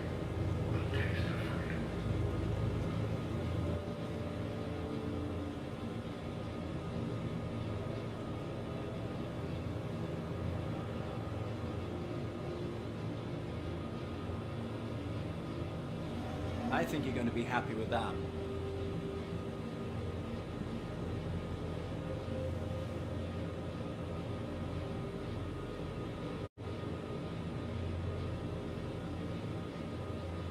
Basic armor for now.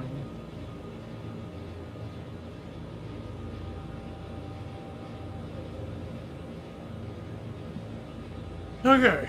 Okay. Good purchase.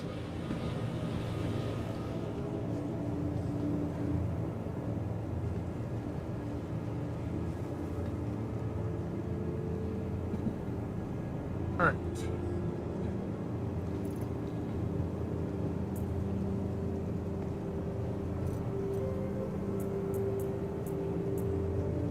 Hi, thanks for coming in.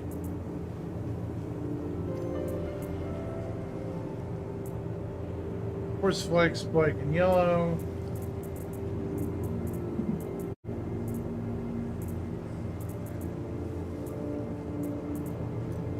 Purchase.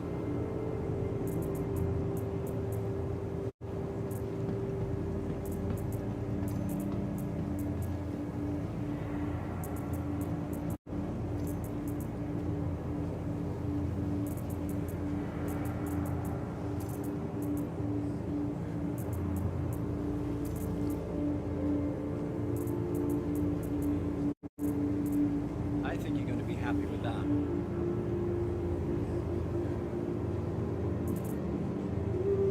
Light suit. Alright. Armor, light suit.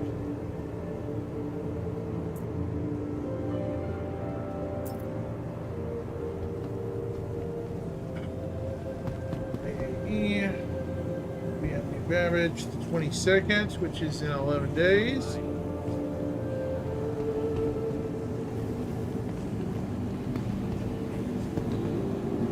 Well, before we leave for the hangars,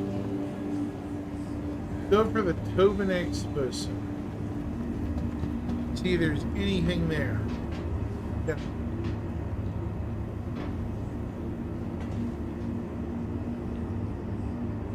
Yep. I doubt it.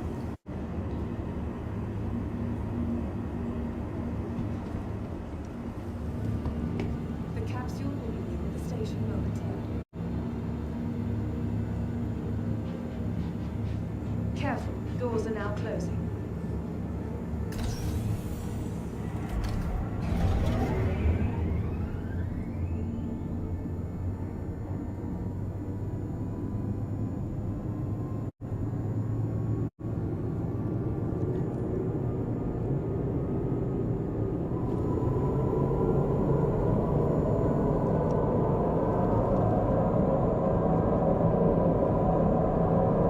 All right.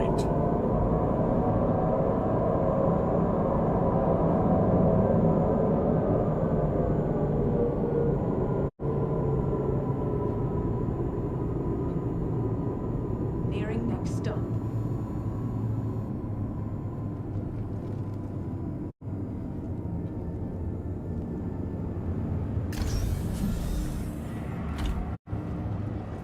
For live events and exhibitions.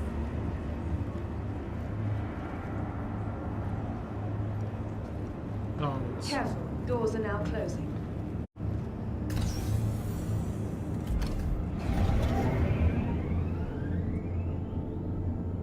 oh shoot. Next stop.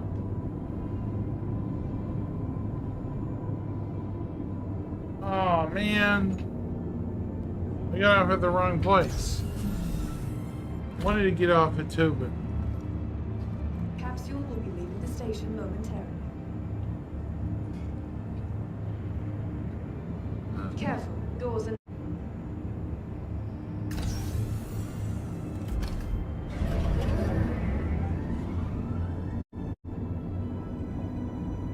Just wait it out. It'll go back.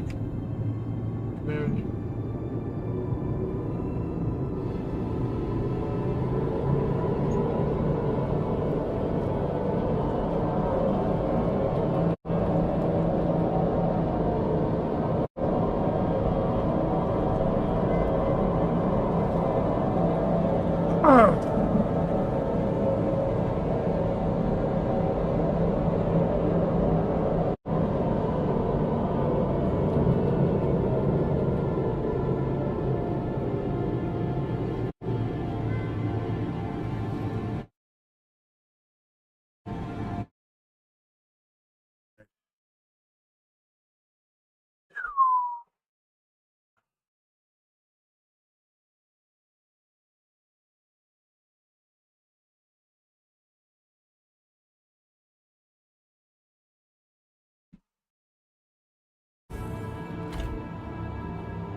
yeah. Capsule will be leaving the station momentarily. Where we going? Careful, doors are now closing.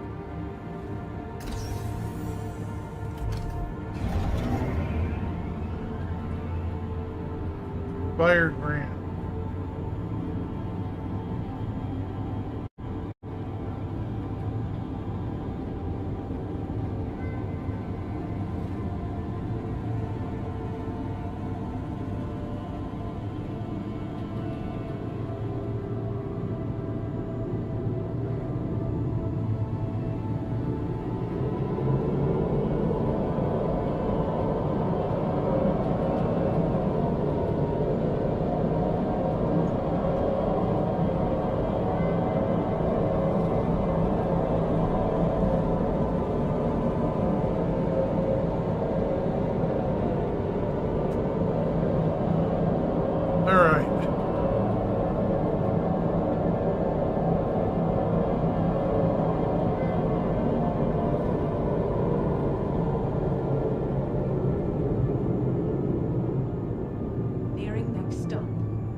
Is he a Spider-Man?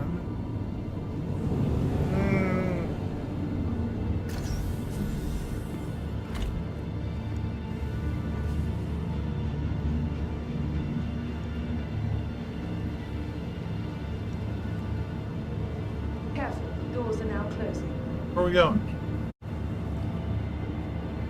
Hopefully Tobin. Tobin Center. What do you say?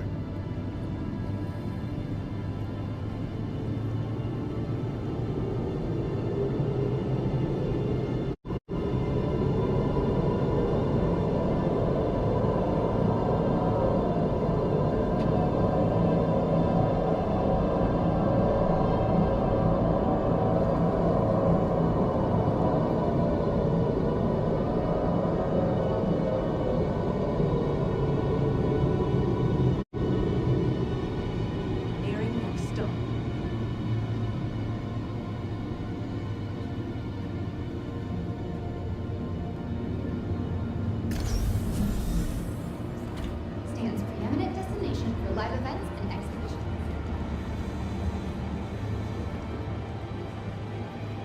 Hey, he's unblocked.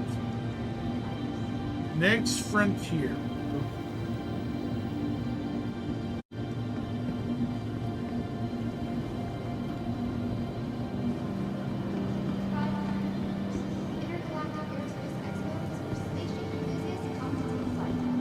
Purple and white.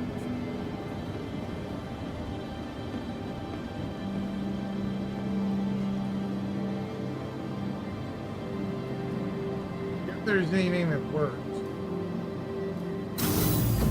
But we'll see. Yeah. Doesn't look like it. Elevators don't work. Yeah.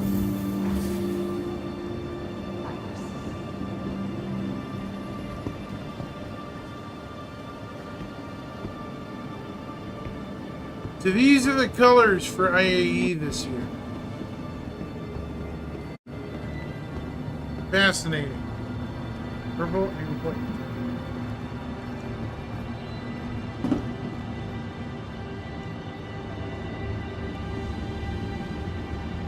We want commons.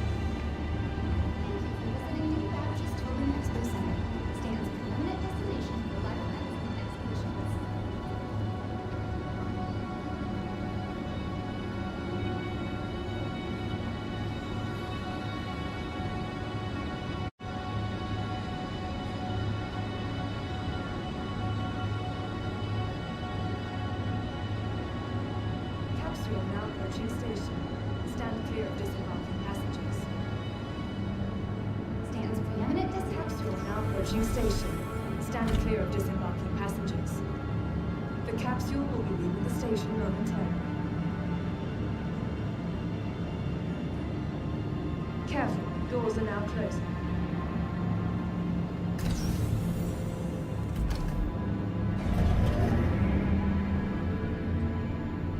The commons. It's not what I want.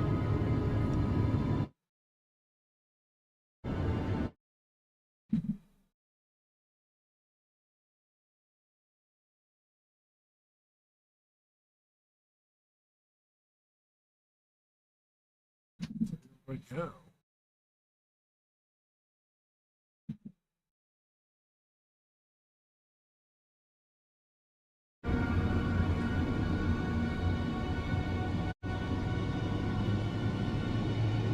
Alright, we're gonna check out the Star Lancer first, and then the Polaris, the big gun.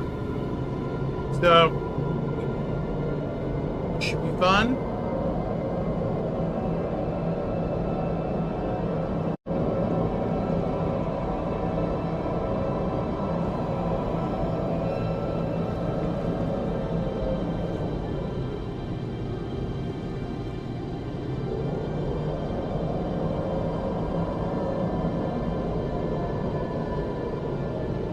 Alright.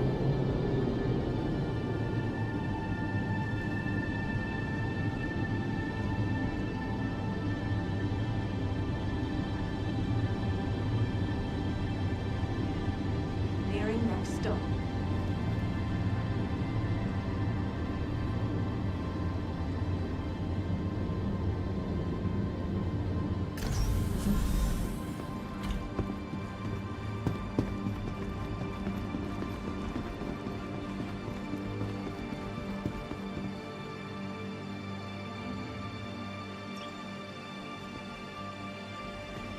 We're gonna go with the Star Lancer Max first.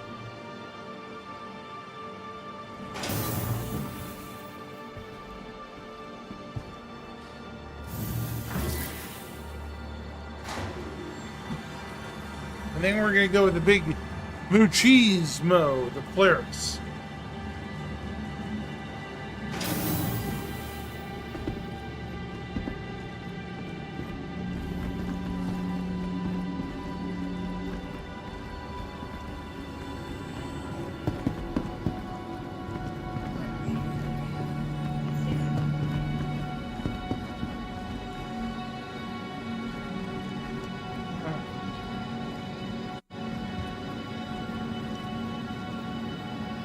For the latest updates, options, availability, and gate timing, please use one of the convenient locator tags.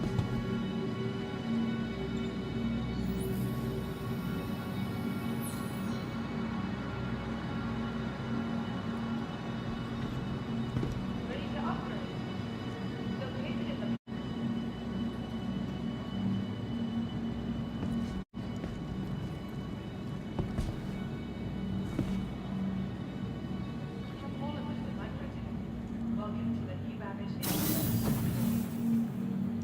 There we go.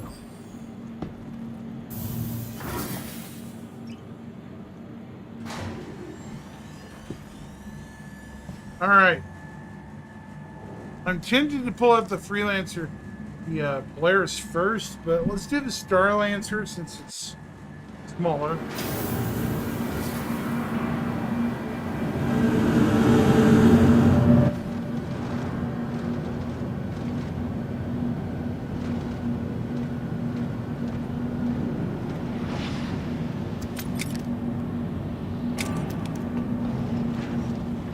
All right. Well, we're going to first pull up the Starlancer. Well, Welcome to the ASOP Vehicle Retrieval System. be under MISC.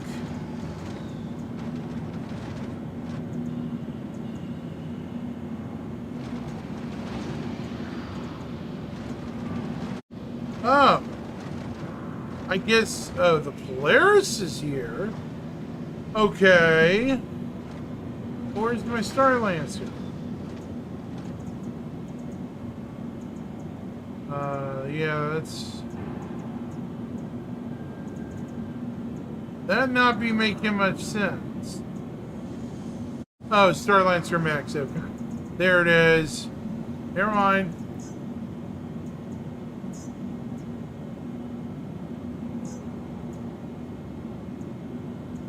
It hasn't been even made in main codex yet.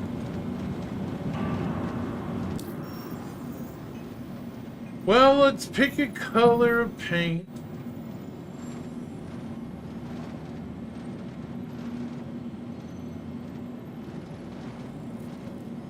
Livery. None.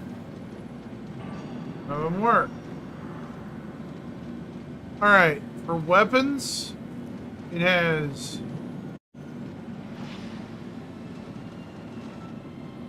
32 Thunderbolt 3 missiles.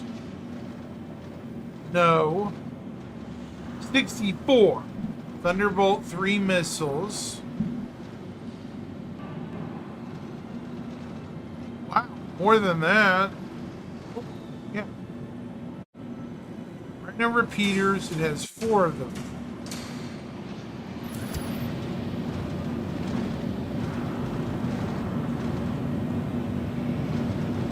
It's okay, we're gonna pull up Starlancer first. To the ASOP Vehicle Retrieval System.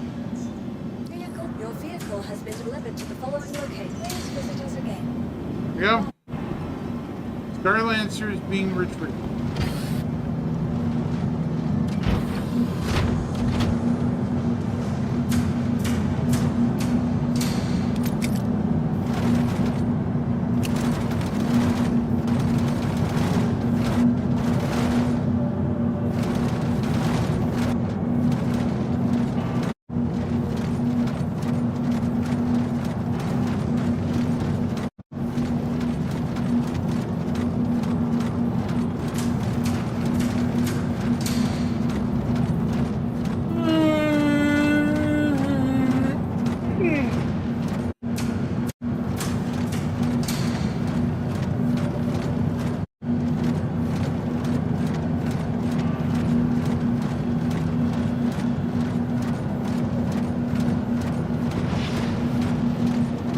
First things first, we're going to look at the Starlancer.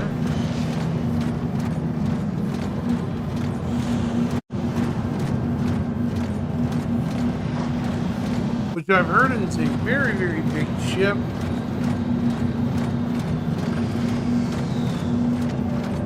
Here it is. Basically a bigger Freelancer.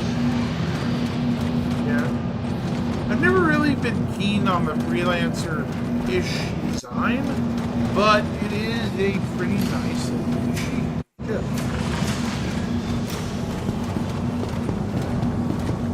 So this is the Starlancer.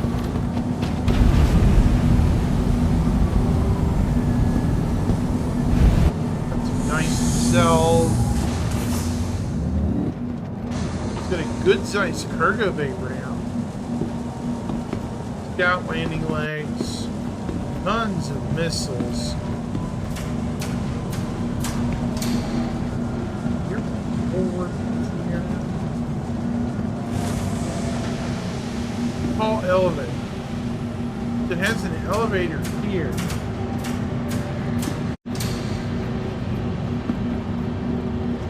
Here's its airlock.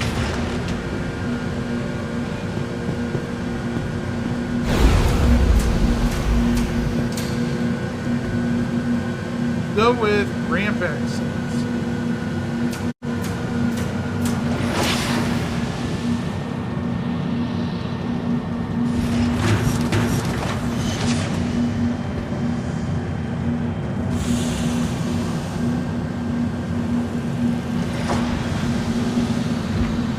Here's the ramp access. Starlancer.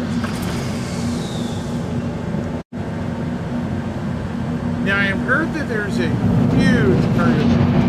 Look at this. It's huge.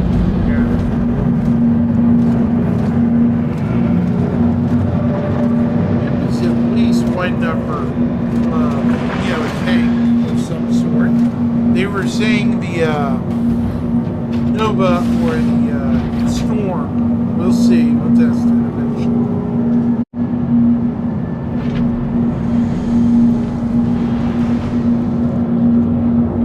Okay, we got a lot of housing. There's a viewport here, viewport here. This is the main cargo hold.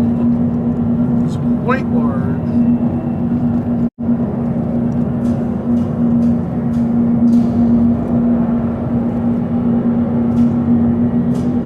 Altogether, this ship has 224 SU of cargo. It's immense.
It's got a weapons locker, a couple of suit lockers, bunches of some sort of fitting couch, maybe. So let's climb up the airlock to deck 2.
seat, co-pilot. So let's see what the pilot controls.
Have 6 shots from 4 Rhino repeaters.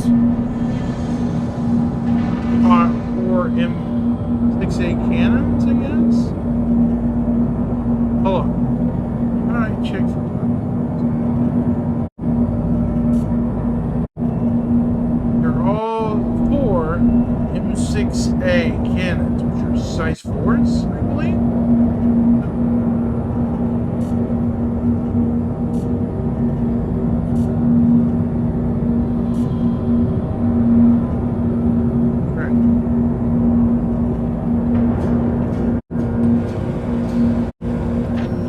That should be known that this ship also has at least 1 shield generator.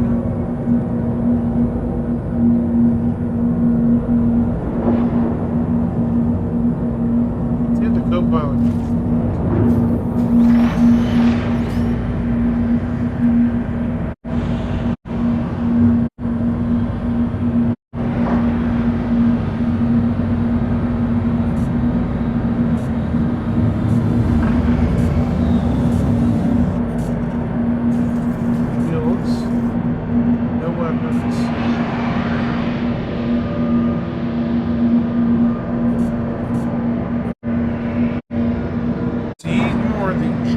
Generator thing.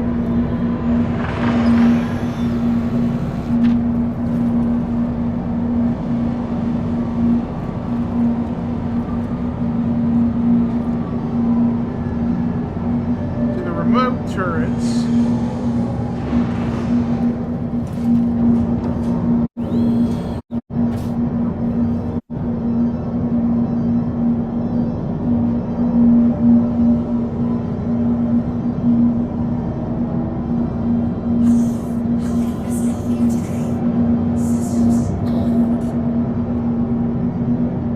Two Rhino repeaters on this guy.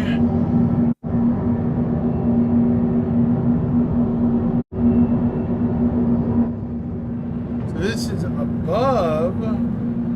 No, it's above the door system. Here.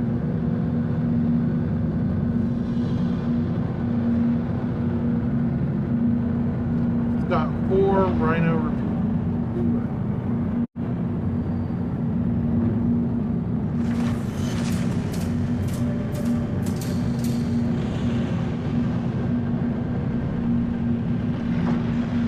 Pretty good coverage above.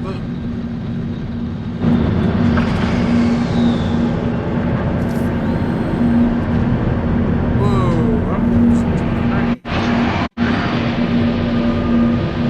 and that's on this one.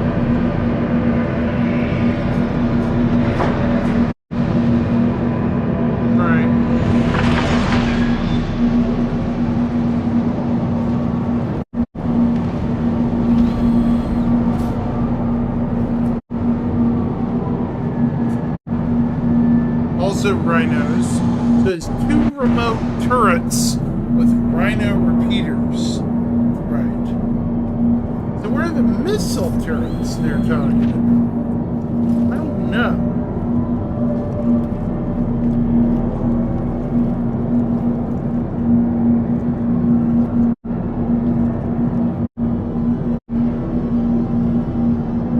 Let me see if I'm missing something.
This ship is rather ugly, but it can get its job done. It can do damage. So yeah, 83 meters long. Starlancer is definitely a tough guy.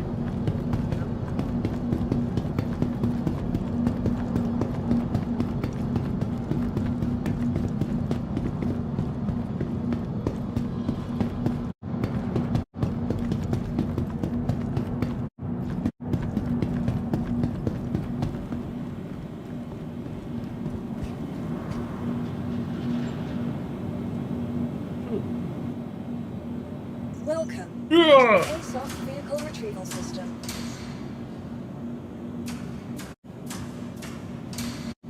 Please.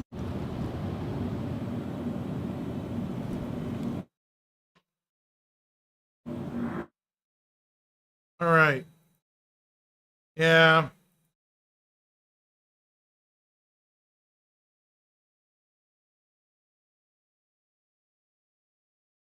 Right. It's just, yeah.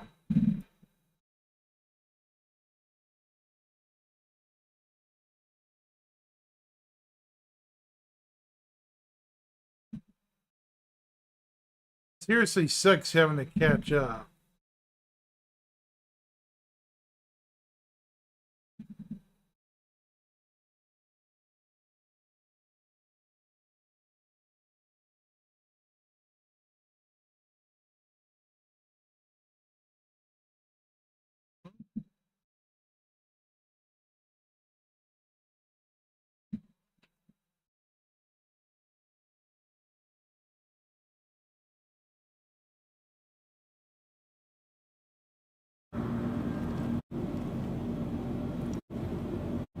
The heck? All right. Welcome to the ASOP vehicle You know what? I'm gonna retrieval risk system.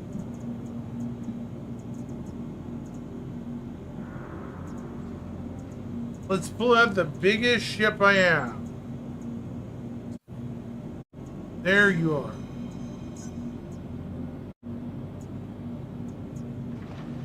Vehicles, your It's kind of flaky. But here we go, Halcyon. visit us again. Goodbye. Think.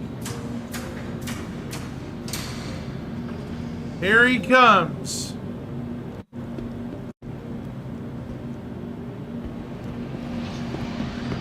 The behemoth cometh.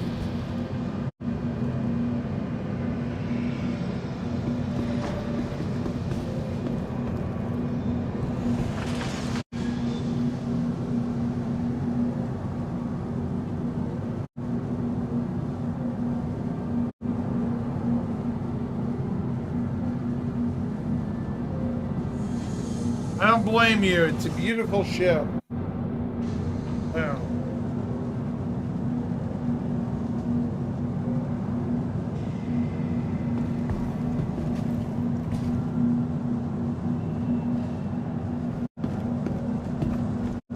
Chat, just for reference, I am 6 foot tall. This thing is almost, is gigantic compared to me. Look at this, looking up. I had to bring my neck up just to look at it. Absolutely bonkers.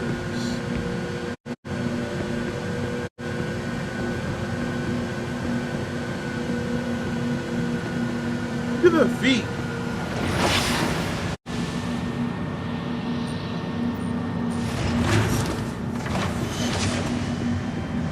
Huge.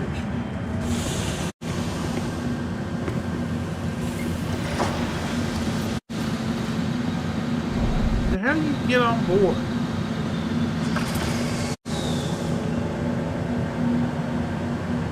I think at least $200. Probably just shy of 1,000. We'll see. That's the real question. See on. Honestly,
Sub-level 1.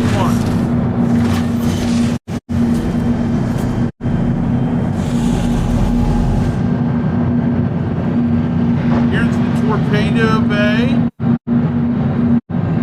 Torpedo bays.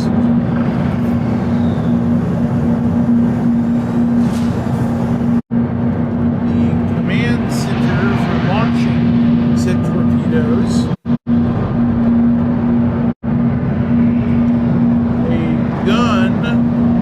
I suspect this is size 7. Yeah, I know, it's ridiculous, Halcyon, it really is. Let's see how big the turret is here on the front nose. I think it's the twin size 7.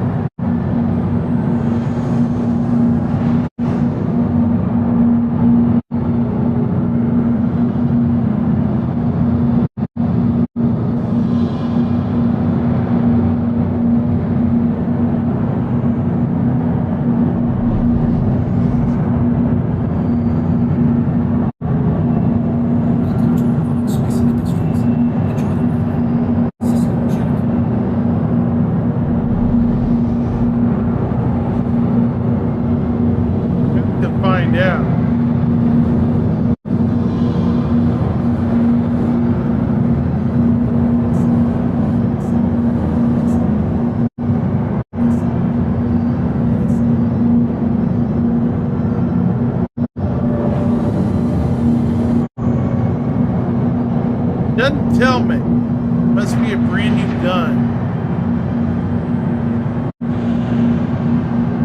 They're ballistic. So this is a ballistic cannon.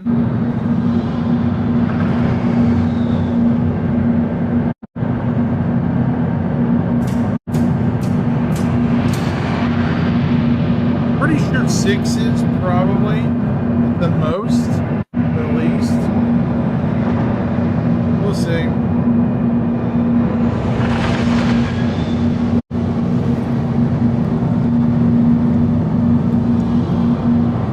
So we're gonna go in here.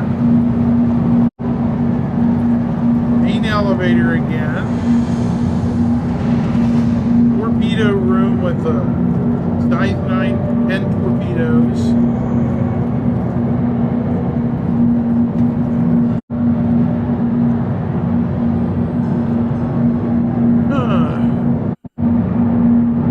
Oh, a cargo lift elevator. I love those.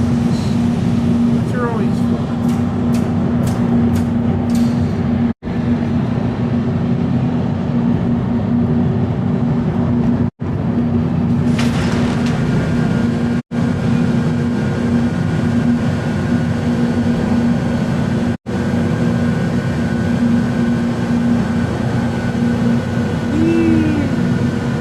Now, I heard this thing sold at least 600 cartons.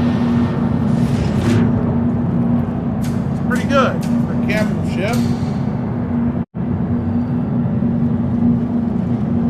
5 something, I guess. Here's the engine. Now, this engine is cool. Look at all its parts, chat. Look at it. This takes up fully a third of the interior of the ship.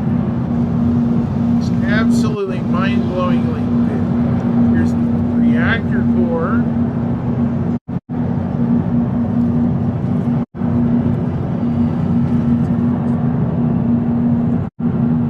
Engineering elevator.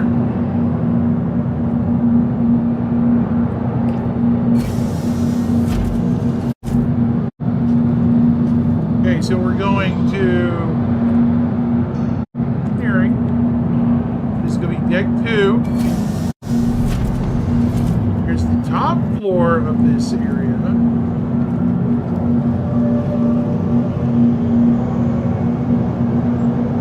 Well, that's accurate though, Halcyon. It's supposed to be a dangerous thing to fall in.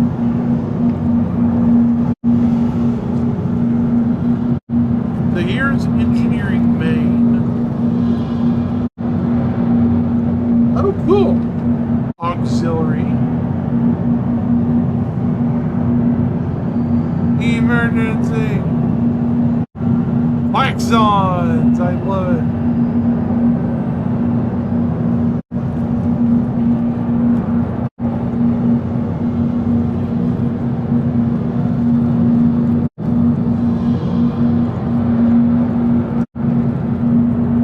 Jump drive system.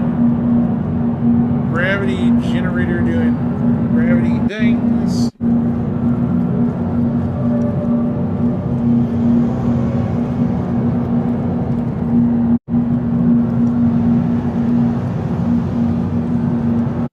Hangar 1. So here's the side doors.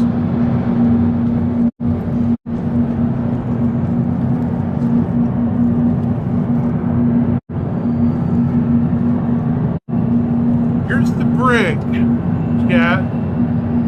You want to misbehave? You get locked up in here. Here's the deputy brig officer's desk. Oh, he has working security cameras. I wish I had somebody to check and see if this works. Okay, what happens if you do get locked up?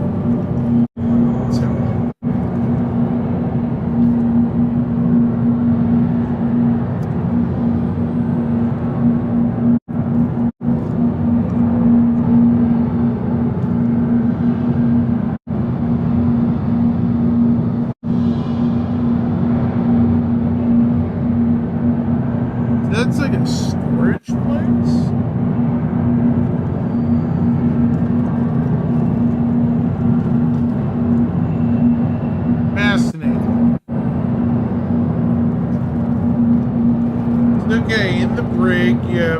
Damn, this is better than some prisons I've seen. Which I'm okay with. If it doesn't really impact the stuff, you know, get it out the door. That way more they can get finished quicker, right? So the brig has 2 cells. You have 1 and 2. Very interesting.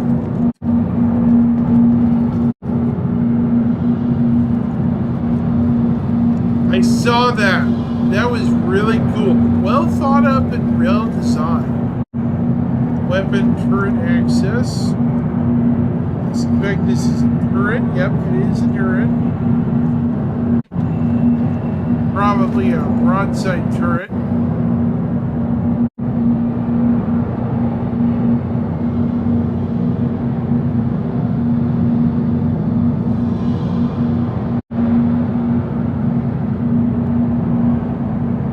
It's a quad gun. Yep, quad gun. What we got?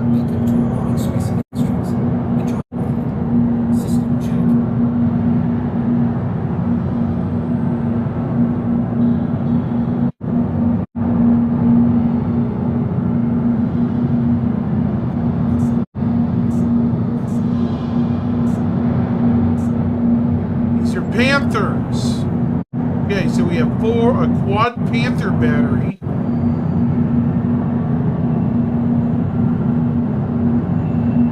Pretty good firing arm too. Oh, we can lay suppressing fire on the ground if somebody's trying to sneak in. That's good. I like that. Very much so. I like that about this show. Very good. Yeah.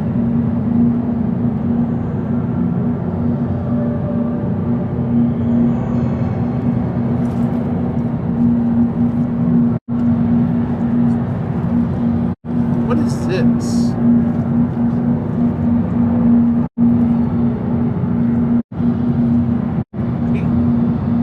Like a docking collar, man?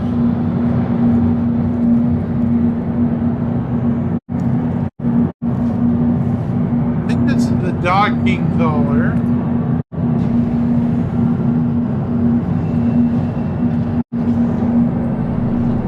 Yep, docking collar.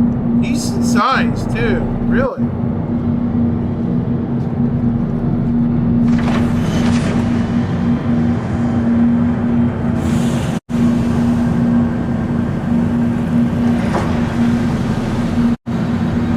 Yeah, I saw that Halcyon. This ship is well designed.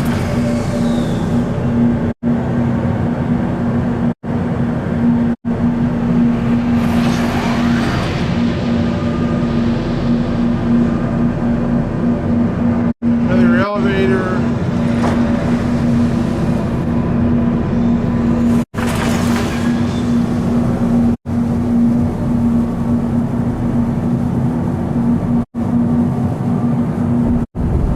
What's this one? Are we in the spine of the ship now?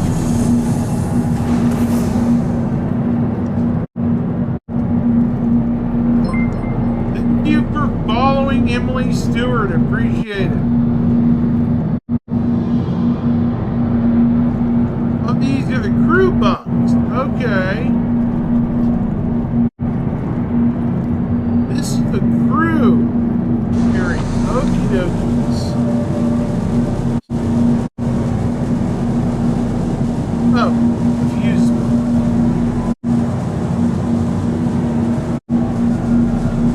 Crew, so this is the crew corridor. Crew quarters, okay.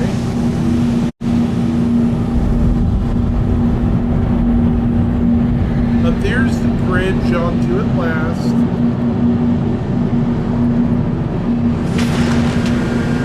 Doing good. Here's the mess hall. Holy cow, this is big. It almost reminds me of the Entrance, or what is it, Halcyon? The other mess hall. You know how big it is? The Javelin missile.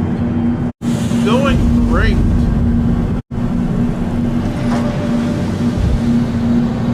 Awesome. Elevator.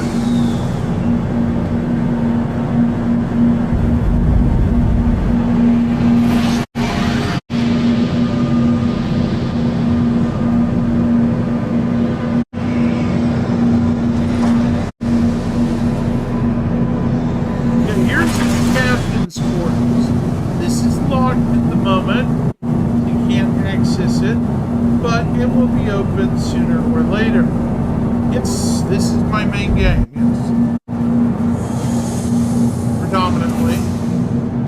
This is the armory, and wow, it's just big. Look at all these suit storage lockers. Right now, Emily, what I'm doing is running through some things. Double checking some stuff that just got opened up in the game. What am I freaking? Oh, the hangar.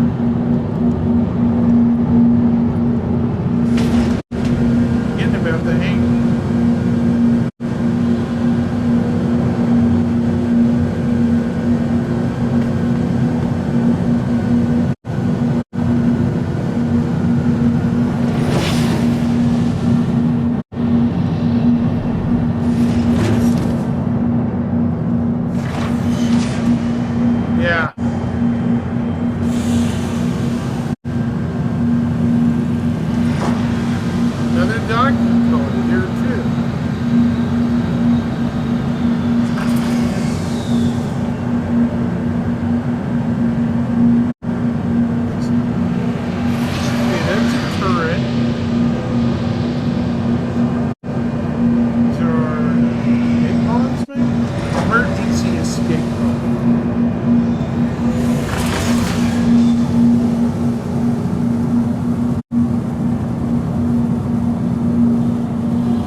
There's a med bay. Open this door. Medical. Okay. Got 2 beds in here. Let's test it out, Halcyon. It'll work.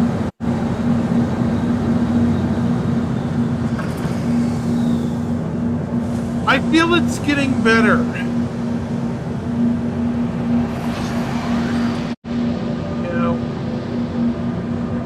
I think it's slow and steady wins the race, so to speak. It could be better, you know what I mean? Could be better, but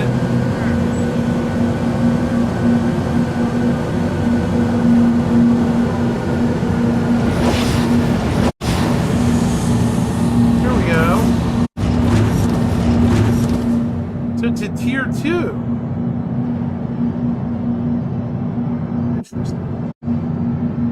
So it does work. Hey, Halcyon, confirmed.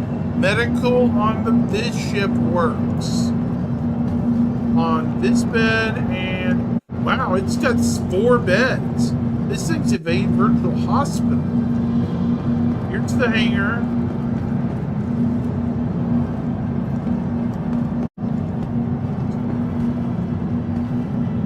Open the roof.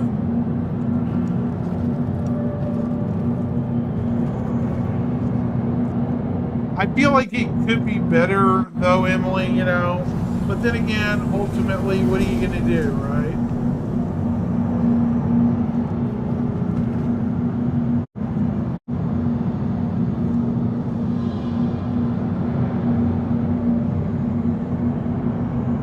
This is a huge hangar. This is as big as your Freelancer, looks like to me.